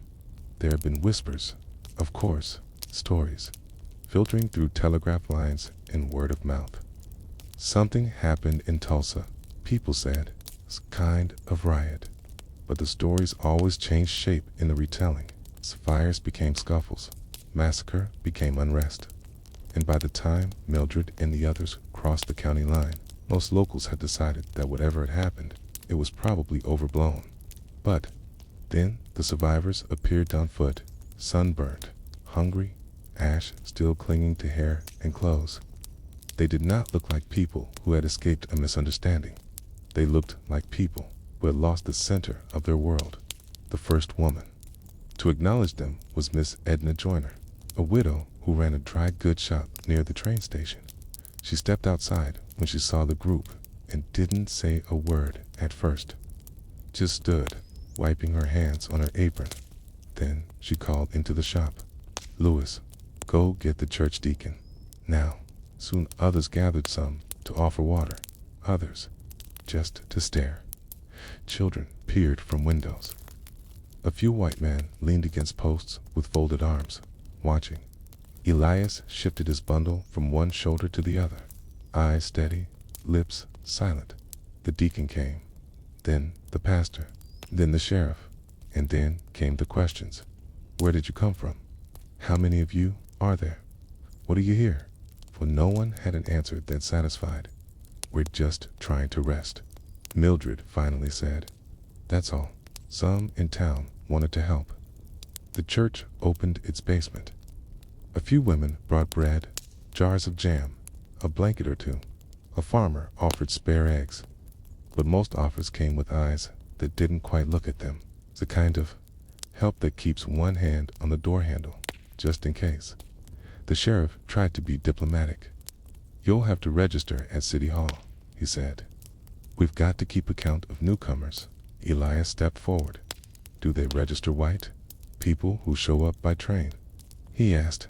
The sheriff didn't reply. They were allowed to stay for 3 days. That was the arrangement. Long enough to rest. Long enough to make arrangements. But arrangements required money or letters from relatives or property titles. And most of the group had nothing. Their homes were ash, their papers gone, so they stayed in the church basement, this time not under threat, but under something else innies. The congregation meant well, but not everyone welcomed their presence. "They're not from here," one man said. "We've got our own mouths to feed." Mildred heard it, so did Elias, but neither replied. Instead, Mildred began sweeping the church floors at dawn, washing windows, helping in the kitchen. Not because she owed anyone, but because doing something felt better than standing still. Elias, meanwhile, walked the edges of town, not looking for work, just for space. A place that might be quiet enough to bury what he carried. No one asked him about the bundle. Not after the first night, when a boy reached for it and Elias flinched hard enough to make the others step back. Inside was his father's Bible, burned along the edges, charred to the center, but still legible in places. A leather bookmark still, tucked between Psalms and Lamentations. Also, inside, his father's wedding band, recovered from their house before it collapsed, and a piece of wood, just a sliver. From the doorframe, every night, Elias would sit at the edge of the church lot and unwrap the bundle slowly. He didn't open the Bible, just touched the leather with his fingertips, like prayer. On the second night, a little girl named Hattie sat beside him. She didn't ask what was in the cloth. She just hummed. It was the same melody that had followed them on the road, low and slow. It had no words, but it sounded like a memory being carried on the back of a breeze. He didn't stop her. The next morning, Pastor Harmon called Mildred into the office. "You've been a godsend," he said. "Truly, but the city council's received ... pressure. They're asking for a timeline." Mildred folded her hands. "For what?" "For when you'll move on." "To where?" He looked down. P didn't say. The word sat there, heavy. "We're not squatters," she said softly. "I know. We're survivors." "I know." But knowing didn't change the city's unease for its rules, or the way fear wears a mask of order when it feels threatened. So the group met that night. They sat on folding chairs in the church basement, children leaning against laps, men folding and unfolding their hats. Mildred stood. "They want us to leave. Not today, but soon." Silence. A few murmurs. "Where will we go?" someone asked. No answer. Then Elias spoke. "There's land east of town," he said. "I walked it. It's not much, but it's open." They all turned to him. "I say, we settle there," he said. "Even if just for a little while. Even if it's not ours." Someone asked, "Won't they try to move us again?" Elias nodded. "Probably, but this time we'll write down the names before they burn." That night, they packed again. Not everything. It's just enough. They walked east again, just a few miles, to land no one claimed, near a stream, under a stand of trees. They built tents, then shacks, then a school with one chalkboard and no roof, and in the dirt they scratched out a word with sticks, "Still here." Asterisk. The land was never theirs. Not legally. Not officially. Not on any map drawn by the men in suits downtown. But for the families who pitched their canvas tents between the trees. For the children who carved their names into the bark, and the mothers who washed clothes in the nearby stream that became home, at least for a while. They called it East Haven, not because it was safe, but because it was east of town, and it felt just barely like a haven from everything they had left behind. There were 27 of them when they arrived. By the end of the second week, there were nearly 40 time words had spread. Tulsa had burned. Greenwood was gone. But a small group had made it to the edge of Muskogee and built something new, quiet and defiant. So others came on foot, on mule carts, carrying nothing but grief and ash and the names of people they'd never find again. Mildred was the first to set up a cooking station, a large pot borrowed from the church, a flat stone she used for baking. The meals were simple cornmeal cakes, wild onions, the occasional egg from a neighbor's coop. But they were hot, and they were shared. Each night, families gathered around the fire, not singing, not celebrating, just sitting together, listening. Some spoke of what they had lost. Others simply told stories that had nothing to do with the fire. Children's stories, love stories, case stories, anything to feel human. Again, Eli's built the the first table. 4 legs, a plank of wood, smoothed with river stones.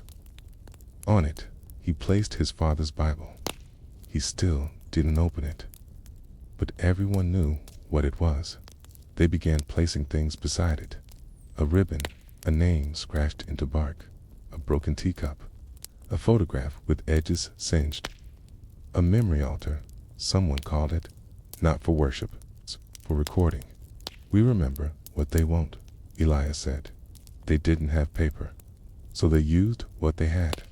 Mildred tore strips from an old bedsheet and began writing names in ink made from boiled berries and charcoal. Every child who arrived had their name added. Every person who left had their name remembered. The children helped build a blackboard, nails, a plank, and soot-stained slate. Every morning, they wrote down words: alive, present, still learning, still breathing, still here. They made a rule. Every day would begin with one name spoken aloud. Just one, from Greenwood. From memory, some days, the name came from the list. Other days, from a dream. And once, from a piece of broken jewelry found in someone's pocket.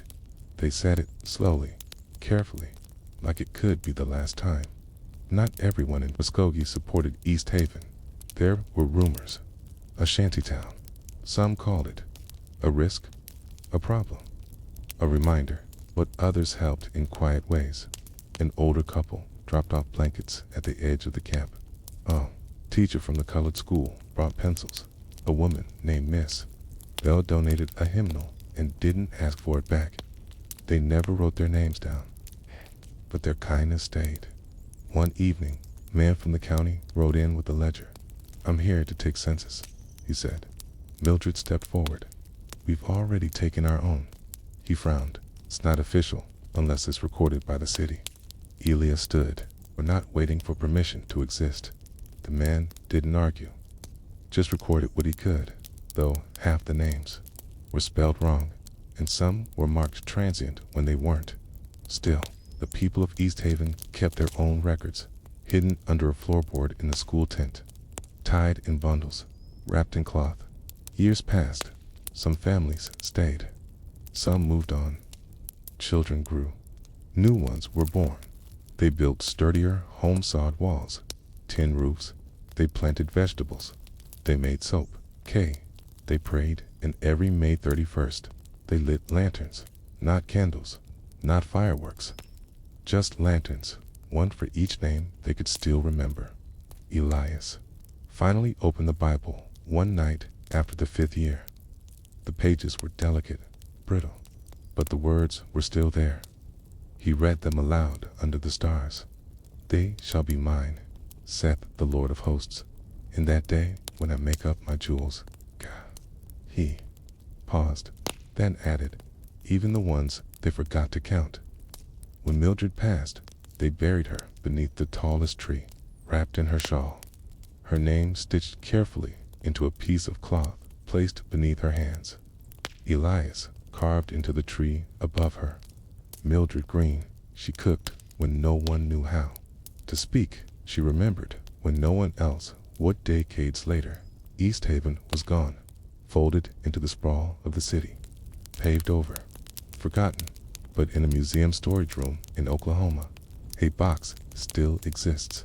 Inside, cloth name strips, a sliver of scorched Bible leather, a bent spoon, and a piece of wood with 3 words carved deep into the grain.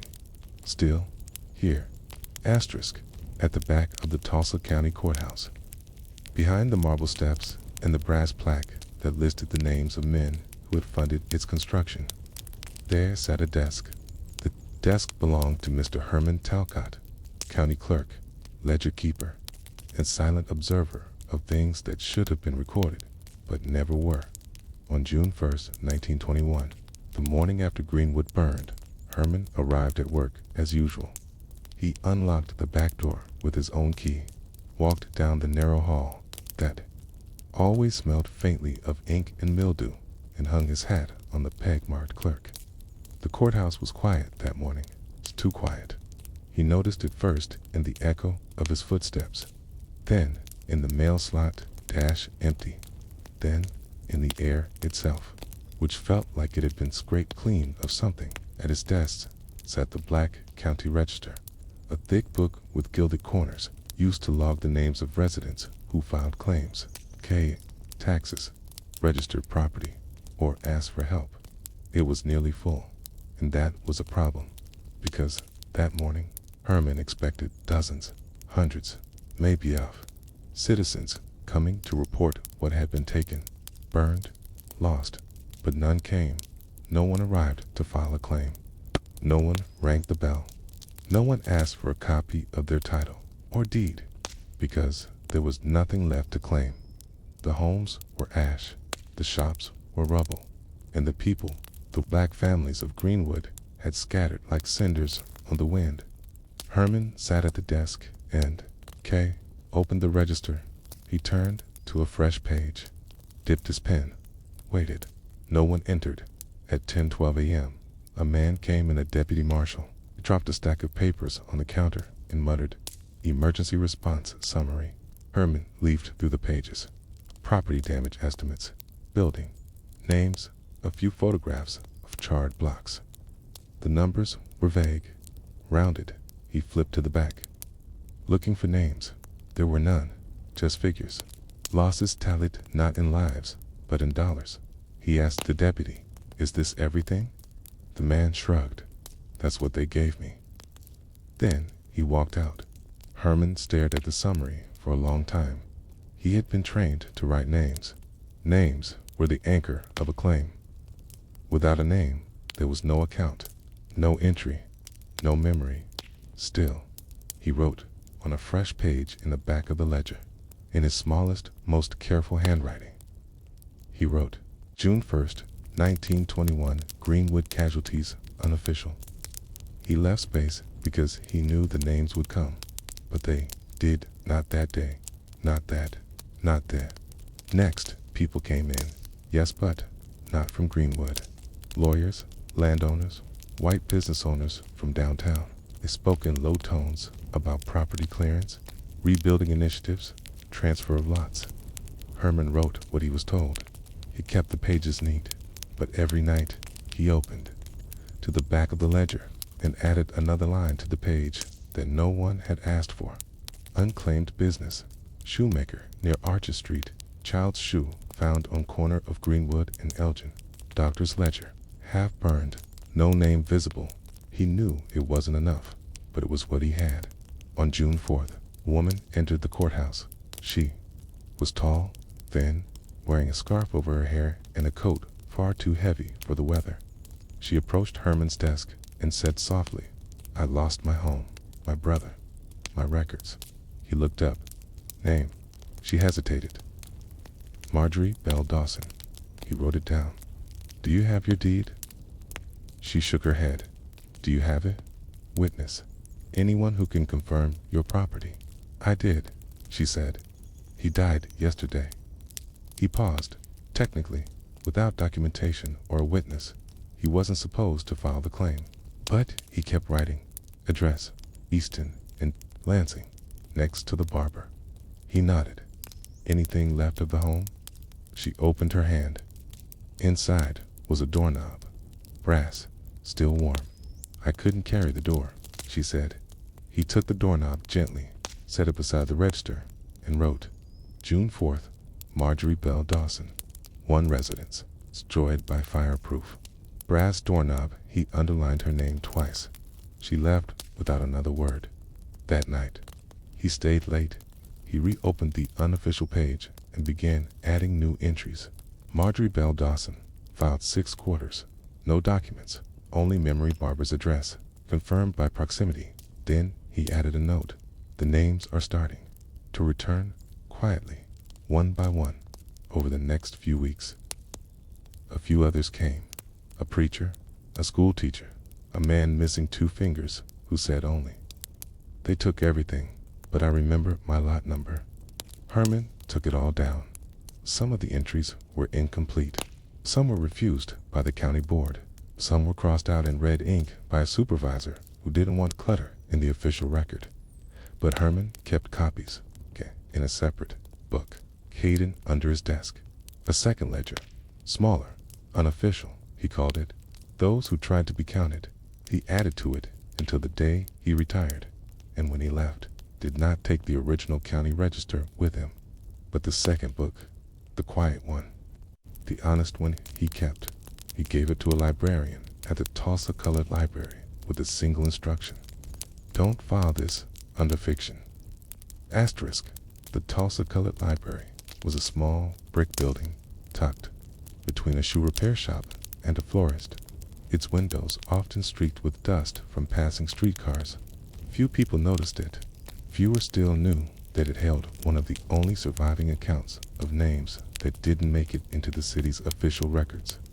The librarian who received the second ledger from Herman Talcott was named Miss Henrietta Sims. She was meticulous, sharp-witted, known for correcting children's grammar mid-sentence and for finding any book a reader requested, even if it hadn't been on the shelf for decades. When Mr. Talcott placed a small black notebook in her hands, she didn't ask questions. She just opened it. She saw the handwriting tight, even dozens of entries, none in alphabetical order, each one marked with a small date, a street name, sometimes just a note. No documents, no family, just a name spoken aloud. Henrietta closed the book. I'll find a place for it, she said. She didn't shelve it with the official archives. Instead, she placed it behind her desk, wrapped in linen, and labeled the parcel with a single word in pencil: ghosts. But it didn't stay hidden for long. Word spread quietly through the neighborhood that there was a book at the library, a book that listed people who weren't supposed to be listed, names that were forgotten in city halls, erased from property deeds, lost in the ash of Greenwood's rubble. Survivors began to visit. They would come during quiet hours.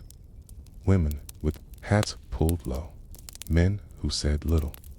Sometimes children with letters from grandmothers tucked in their socks. Henrietta always asked the same question: who are you trying to find? Sometimes they gave her a name, but sometimes they gave only a street corner or a description. He had a mole on his cheek and sold boiled peanuts outside the Dreamland Theater. Henrietta would open the book. She never promised they'd find the name, but she promised to look. One day, a woman named Lillian Grant came in carrying a rusted oil lamp. I don't know if this helps, she said, but it sat on my brother's windowsill. It was the only thing that didn't crack in the heat. Henrietta took the lamp, asked the brother's name, wrote it in the margin beside the line. North Detroit Avenue, confirmed. No claim filed, she added. Proof: oil lamp. Story told by Sister L. Grant. September 17th, 1901. It was not a deed, not a census form. Right, it was a record built not on paper, but on faith. Still, the city did not recognize the book. When asked once at a council meeting whether the library's alternate ledger held any legal value, a clerk laughed and said, "You can't prove anything without a signature." Henrietta sat in the audience that day, her spine straight. She wanted to stand, to shout. There were no pens in the rubble, no tables left to sign on. But there were people, and they spoke their names. But she didn't shout. Instead, she went home that night and wrote a letter to whom it may concern. If you do not wish to recognize the names in this book, then understand this: these names were not written to please officials, okay? They were written to keep breath in the lungs of memory, and no bureaucrat has ever known what that really means. Henrietta Sims, she tucked the letter into the ledger, asterisk, and continued her work. Over the years, the entries grew. Some were written in her own hand. Others were submitted by visitors, teachers, pastors, even children who found scraps of letters in attic trunks and didn't know what to do with them. One girl brought in a hymn written in pencil on the back of a newspaper. It had 3 names at the top and a note: sung at the last meeting before the fire. Henrietta added all 3 names to the book. She never asked if the hymn had survived the fire. She just nodded and wrote, "Carried forward in song." The ledger became known not just as a record, but as a resistance, because when the official account said 35 dead, and then maybe 100, and then uncertain, Henrietta's book said 128 names spoken, 43 children known only by sight, 8 mothers who left with babies no one could name, 17 elders whose names no one could spell but everyone could describe. The city tried to move on, but the book stayed. Asterisk. And eventually, Henrietta trained someone to care for it, a young man named Charles Curious, quiet, who once asked if he could alphabetize the entries. "No," she told him. "They aren't meant to be filed. They're meant to be followed." He nodded. She showed him the page where Marjorie Bell Dawson's name was written, where a note said, "Brass doorknob, still warm," and Charles read it, whispering, "Still warm." "Yes," Henrietta said, "'cause someone had just walked through the door. Okay, and we need to remember that." I see passed a ribbon around the cover of the book that day. "Not to close it," she told him, "to keep it breathing." Asterisk. In 1957, city ordered a modernization of all municipal libraries. The directive came in a thick envelope stamped with urgency and optimism. It instructed branches to remove outdated materials, streamline shelves, discard non-standard documentation that could not be verified by official channels at the Tulsa Colored Library, now renamed the Booker T. Washington Reading Hall. Henrietta Sims, now in her 70s, stood behind the circulation desk and quietly read the letter twice. She knew what it meant. It meant the ledger, the book of names, of ash, of breath held on paper, was no longer welcome in the building. It had called home for over 3 decades. That afternoon, a young white man from the Central Library Board arrived with a clipboard and an empty crate. "I'm here to collect old materials," he said, eyes scanning the shelves, "sending everything to a record center. They'll be reviewed, and anything worth archiving will be digitized later." Henrietta, whose back ached from decades of standing and whose eyes had dimmed but never lost their fire, nodded politely. She led him to the back of the library, to the cabinet labeled Local Histories. He opened drawers, pulled files, made small piles on the desk. Occasionally, he marked an item as keep. Others he placed in the crate. Then he reached the linen-wrapped bundle labeled Ghosts. He untied the ribbon, opened the ledger, flipped through. She watched him pause. "There are no page numbers," he said. "No index. No verified source information. Was never meant to be a catalog," she replied. He frowned. "Who wrote all this?" "People," she said. "It's people who had nowhere else to write." "Huh." He tapped his pen against the cover. "This one's undocumented. We'll have to send it." "Okay," Henrietta said. He looked at her. "Excuse me?" She folded her hands. "This book does not leave the building." He stepped back, clearing his throat. "I'll have to check with the department." She nodded once. "You do that?" After he left, she placed the ledger back in its wrapping. Then she called Charles. He arrived an hour later. Taller now, with shoulders bent slightly from the warehouse job he worked, but eyes still full of care. "They're going to take it," she said. He didn't ask which book. He already knew. She handed it to him in silence. "It's yours now. Keep it breathing." Charles took the bundle and tucked it beneath his coat. That night, he walked home slowly through the North Greenwood streets, past houses built where the old ones had burned, past children playing on cracked sidewalks, past shops that tried to reopen but never really filled the silence. He didn't go home.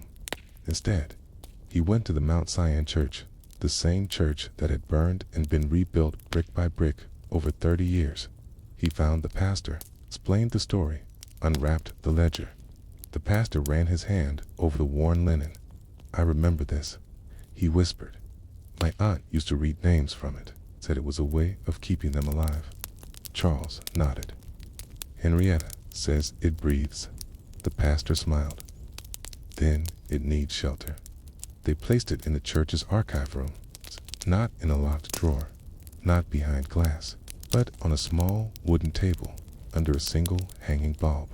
The congregation was told, and each year, on the anniversary of the massacre, someone would read aloud from it, not all the names, just a few. A boy who sold marbles, a woman who made gumbo, a child who watched the flames and never blinked. One year they read, brass doorknob, still warm, and the room went still. Later, Charles added a page too, the ledger.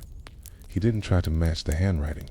He just wrote plainly, in 1957, the book was almost buried, but it was carried, not by law, not by order, by hands that remembered. Decades passed. New archives opened. Scholars arrived. A historian named Dr. Adrienne Harris visited the church in 1993. She had heard rumors of a ledger never entered into official Tulsa history. The pastor, now older than the pews, brought her to the table. She opened the book. She cried. Then she asked, why didn't anyone preserve this sooner?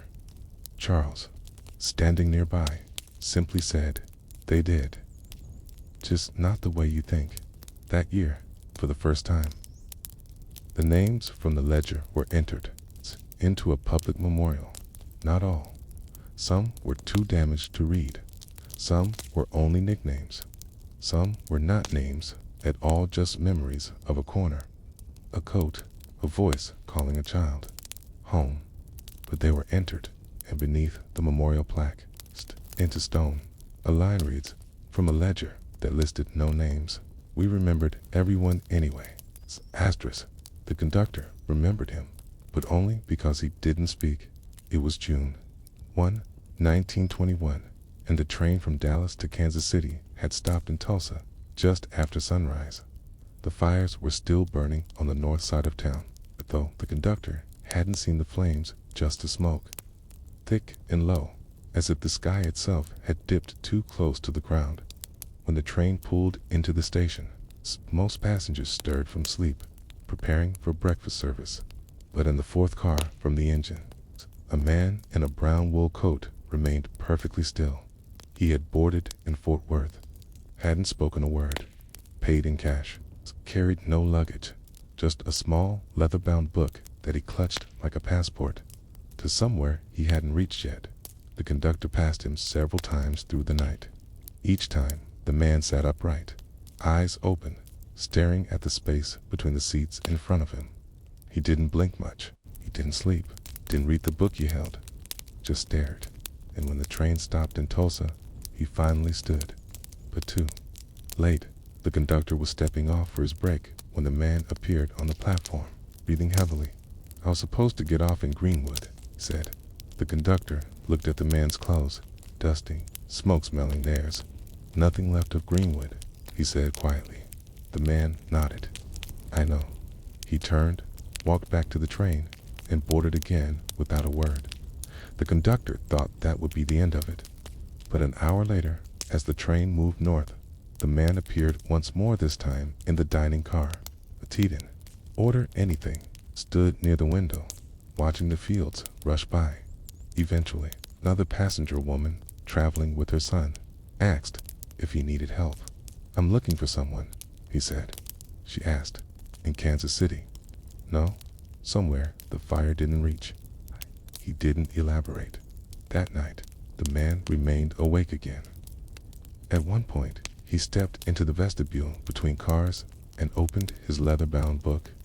Inside were photographs, dozens of them, faces, most of them children, some with ribbons in their hair, others dressed in Sunday suits.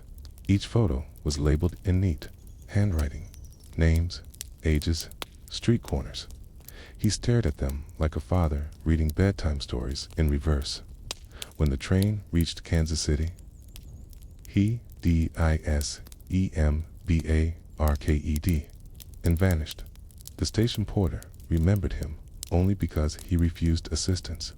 No baggage, it said, only memory. The man walked east, away from the station, the book tucked beneath his coat again. For years afterward, stories would surface in towns all over the Midwest. A stranger who came asking about a girl named Lottie, a boy named Reuben, a set of twins with braids and one dimple between them. He never stayed long, never left a return address. At times, he paid a church to let him spend the night in a back pew. Sometimes, he stood outside schoolhouses, eyes scanning the children as if he expected one to suddenly rise and say, "You found me." In 1927, a woman in Topeka swore she saw him pass through town.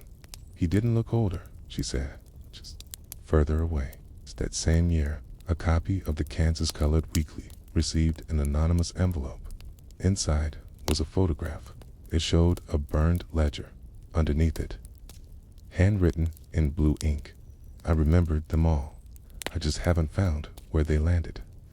No name, no return address, only a postmark. Tulsa. The editor kept the photo for years, hung it on a corkboard above his desk. When visitors asked about it, he'd say that man was looking for more than people.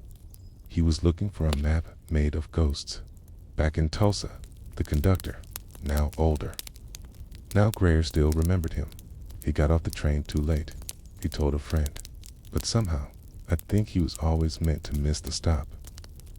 No one knows if the man ever found the names he was searching for, but somewhere, in the walls of old libraries, in church basements, and in the stories passed between families over dinner tables, his photographs remain, unfiled, unnamed, but never quite forgotten, because sometimes tree is carried not by those who write it, but by those who walk behind it quietly, without luggage, with only a memory in their hands. Asterisk. Years passed, and the man was seen again, though never in the same place twice, and always just as he was leaving. In Little Rock, a Sunday school teacher said she spotted him outside the church after morning service. He hadn't come inside. He hadn't spoken, but he had lingered near the edge of the sidewalk with his back straight and a small book clutched in his hand. "I thought he was praying," she said. But now, I think he was remembering. In Memphis, a shoemaker recalled a quiet customer who asked if he had ever repaired boots for a boy named Ellis who liked to skip school and climb trees.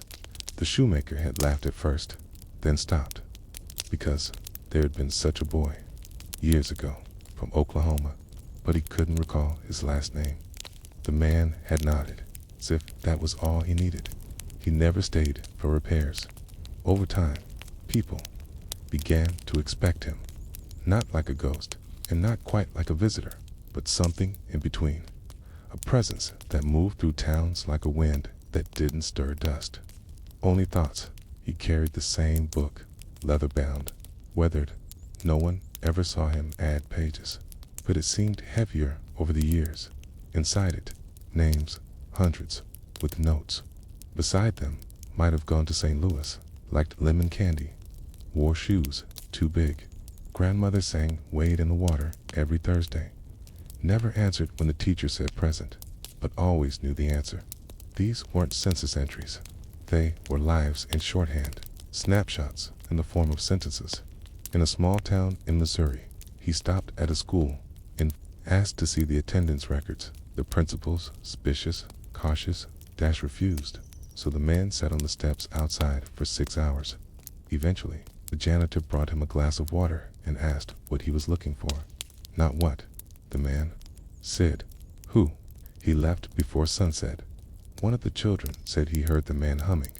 Not a tune exactly, just a sound low, steady, like a clock that had lost track of time, but still insisted on ticking. In Oklahoma City, a librarian remembered him because he had asked for every issue of the Tulsa World printed in 1921. He sat quietly, turning each page without reaction. At one point, he copied something down in his own notebook, but it wasn't the headline, the lead. It was a name buried in an advertisement for furniture. Sale extended in honor of our new storefront. Mr. Samuel D. Fletcher, thanks, the community. That was the name he wrote. Later, someone asked him, was he family? No, he said. He gave me a piece of candy once. That was the answer, not the kind anyone expected, but the kind that meant something. The man never aged. Or perhaps he aged so slowly that time forgot to make it visible in Baton Rouge. Someone swore he looked exactly the same as he had in Tulsa 20 years prior. Same coat, same book, same eyes. Not kind, not cold, searching, always searching. In churches and train stations, in front porches across the Midwest and South. Stories spread. Some claimed he was an angel. Others said he was the last census taker of Greenwood. But one woman whose mother had survived the massacre and had lived long enough to forget most things recognized him in a dream.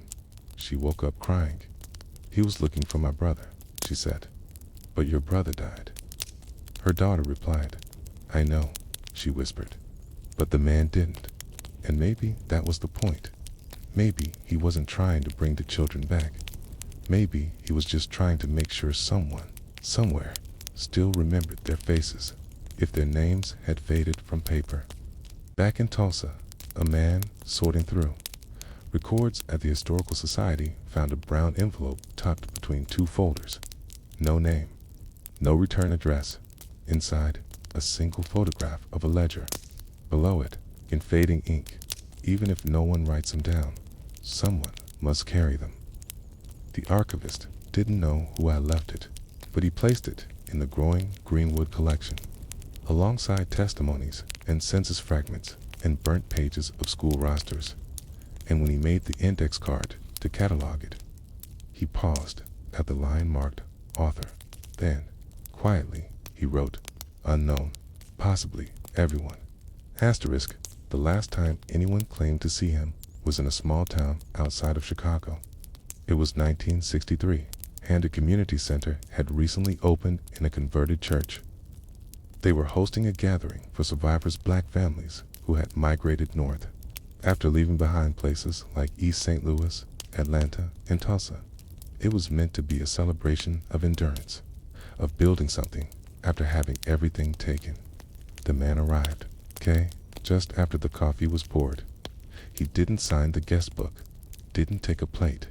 He simply walked to the bulletin board, where photos had been pin-faded, black and whites, of families in front of porches, store openings, school plays. He stared for a long time at a single image, a group of children holding up handmade signs that read, "We are still here." Then he sat in the last row of folding chairs, removed his hat, and waited. One of the organizers approached him with a clipboard. "Were you part of Greenwood?" He looked up. "I wasn't born there, but I didn't have to be." She hesitated. "We're collecting stories, testimonies. Would you share yours?" He smiled, just barely. "No one wants mine. I do." He studied her, then reached into his coat and handed her a page from his book. It had only 5 words. Find the ones without names. She tucked it into her folder. When she looked back up, he was gone. She asked around later. No one had noticed him leave. That note, those 5 words, became the unofficial slogan of her archival project. She called it the Unnamed Archive, and for decades it grew, quietly, carefully, piece by piece. It was the kind of archive that didn't seek headlines, sought holes in stories. It sought whispers somewhere in that collection, under contributions. Anonymous is the original page the man gave her. It is marked in faded pencil on the back, Section 7. No one knows what that refers to. Years later, a dusty file cabinet in Muskogee, a maintenance worker found a nameplate. It was small, brass, covered in soot. It read, H. Talcott County Clerk. Taped to the back was a note in nearly identical handwriting. They wrote the numbers. I wrote the names. No one could confirm. its origin, but when a local historian examined the plate, he saw something odd, teeny notches carved into the edges, almost like tally marks. There were hundreds. No to the same. That plate now rests in a museum display called the Lost Ledgers. Next to it, a replica of the notebook the stranger carried. It's not the original. That one has never been found, but there are pieces of it everywhere in a poem written by a child in Kansas who never learned where her aunt was buried, in the embroidery on a ribbon left at the foot of a memorial in Tulsa, in the notes scribbled into the margins of census sheets with no first names. The stranger became a kind of myth, but not the loud kind, not the kind with statues or songs, the kind that lingers in quiet rooms, the kind that makes someone pause when they come across a burned photograph and wonder, did he see this one too? No one knows his name, but if you ask people in certain places where the smoke settled low, where the train never stopped, where the stories went quiet too soon, they will nod slowly and say, yes, someone came once, someone who remembered when no one else would. And that may be enough not to rewrite history, but to keep it breathing.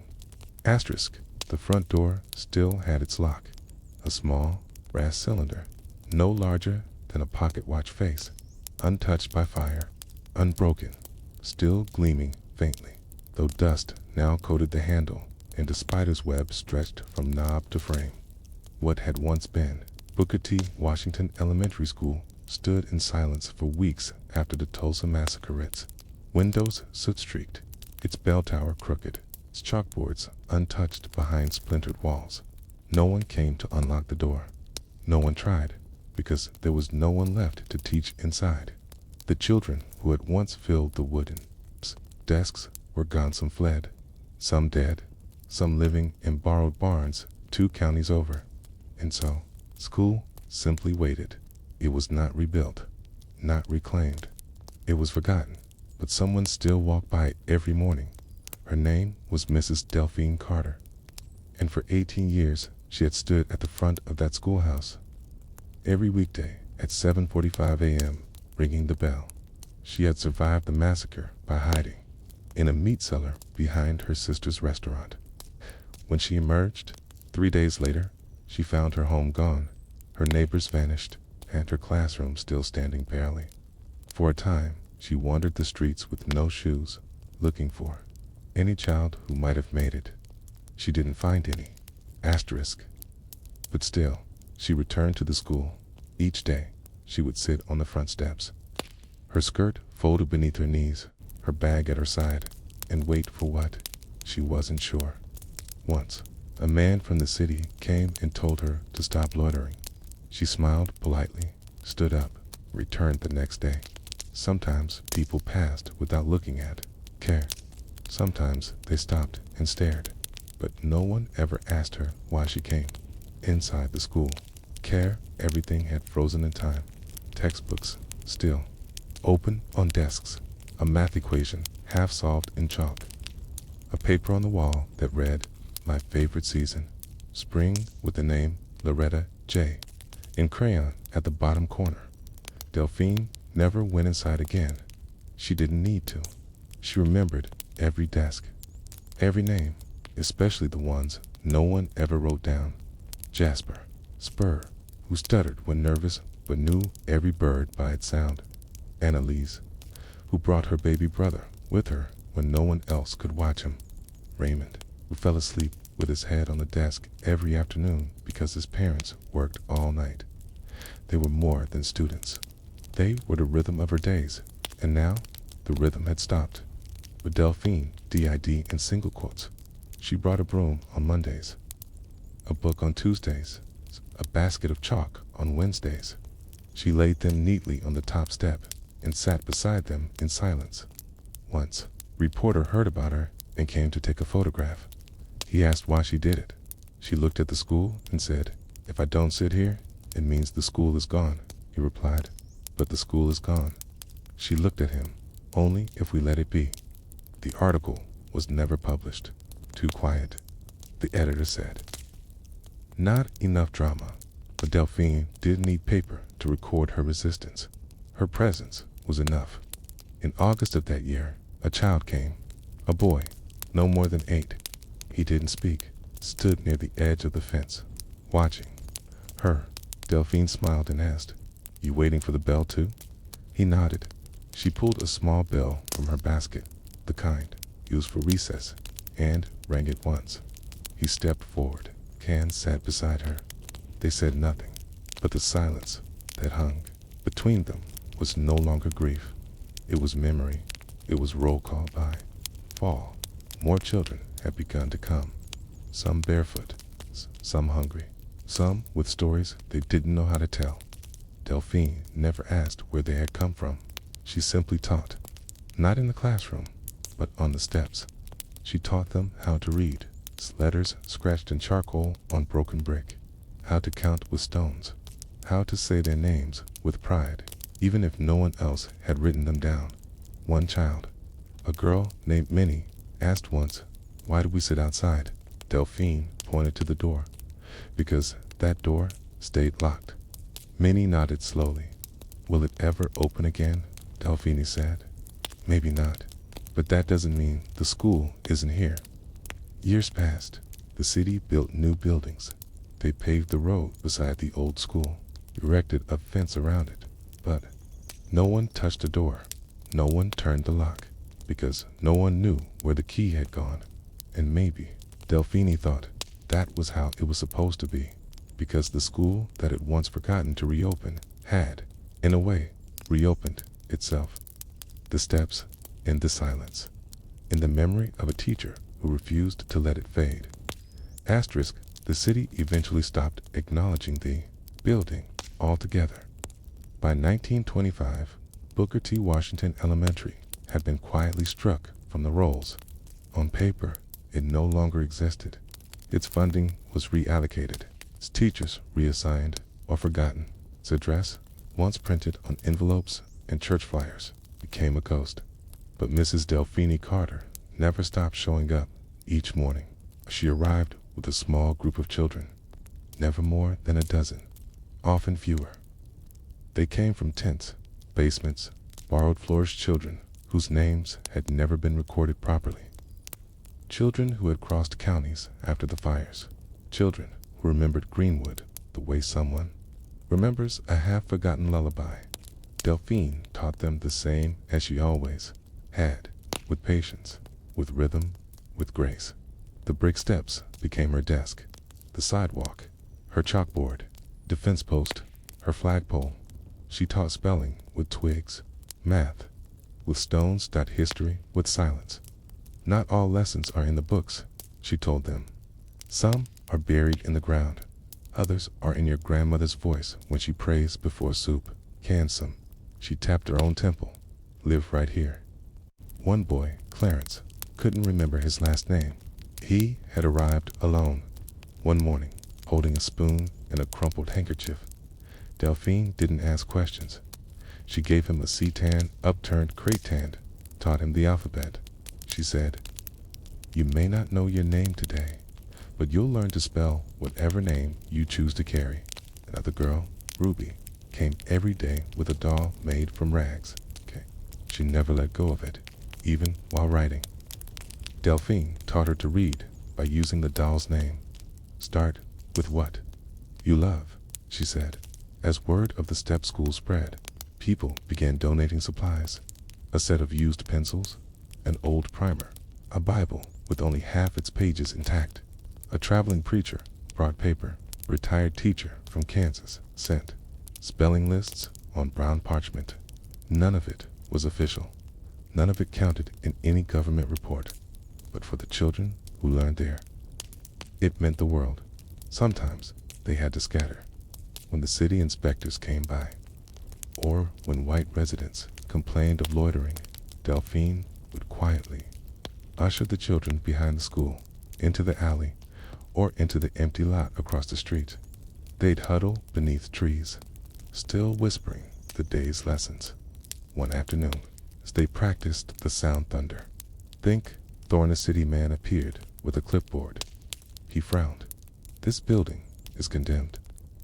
Delphine stood. So are a lot of things, she said. But that doesn't mean they're finished. He said she couldn't be there, that she could be fined. She nodded. I understand. The next day, she was back again. No one came after that. It was easier, perhaps, to ignore her than to admit what she was doing in time. The children began writing their names in chalk on the front steps, first names, then full names, then names of those who didn't survive. They made a ritual of it every Friday before they left for the weekend. One child would write a name they'd been told to remember. It became a kind of roll call for the lost. Reuben, G, Auntie May, who never came home, Baby, who cried in the church basement. Desks 4, 5, and 6. Delphine documented the names in a small notebook. Not for the school board, for herself. She called it the names that learned here, even as new schools opened far from Greenwood. Parents still sent their children to the steps, not because they doubted the other schools, but because they believed in what Delphine had saved. One day, a reporter from a black-owned newspaper in Chicago visited. He'd heard rumors of a teacher who taught on concrete. Kay came to see for himself. He watched as Delphine guided a boy through his first sentence. I am here. She tapped the words gently with her finger. Say it again. The boy did. Reporter wrote his article. He titled it, The School Without Walls Still Stands. Delphine never saw the article, but years later, a copy of it was folded and placed inside a history display at the Greenwood Cultural Center, right next to a faded photo of children sitting on brick steps, chalk in hand, a small bell resting on the top stair. Delphine passed away in 1942. Her funeral was small, modest, but afterward, children from all over returned to the steps. Not as students, as teachers. They took turns reading from her notebook, writing names in new chalk, adding their own. And the school, though still never reopened, became something else. A site of memory, a place where history didn't need walls to hold it up. Asterisk. In the spring of 1947, 5 years after Delphine Carter's death, a small group of local mothers began gathering at the steps of the old Booker T. Washington Elementary School. They brought their children, not for nostalgia, but for survival. Public schools had reopened, but for many black children in Tulsa. Those schools were overcrowded, underfunded, miles away from the neighborhoods where their families had slowly begun to rebuild. In Greenwood, education had become a privilege of proximity. Some families had been forced far from the center, so they returned to the only school that had never been officially closed and never officially opened again. They came with what they had: a folding chair, a tin lunchbox, a pencil stub tied with twine. The steps became desks once more, the sidewalk a chalkboard again. The old stoop, the very place Delphine used to ring her recess bell, became a podium. The mothers organized a rotation. Each week, a different woman would teach reading, arithmetic, hymn lyrics, stories of survival. They called it simply the Saturday School.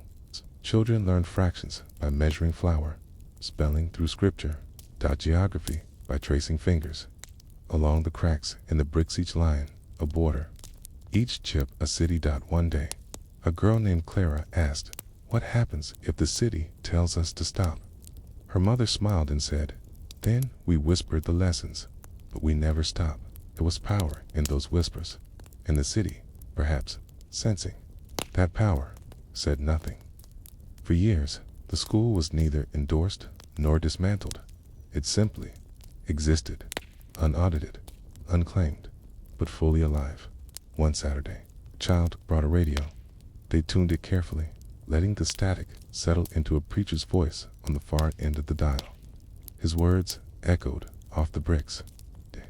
What they destroy with? Fire. We build back with breath. The children looked at each other. Asterisk. They didn't need the preacher to explain.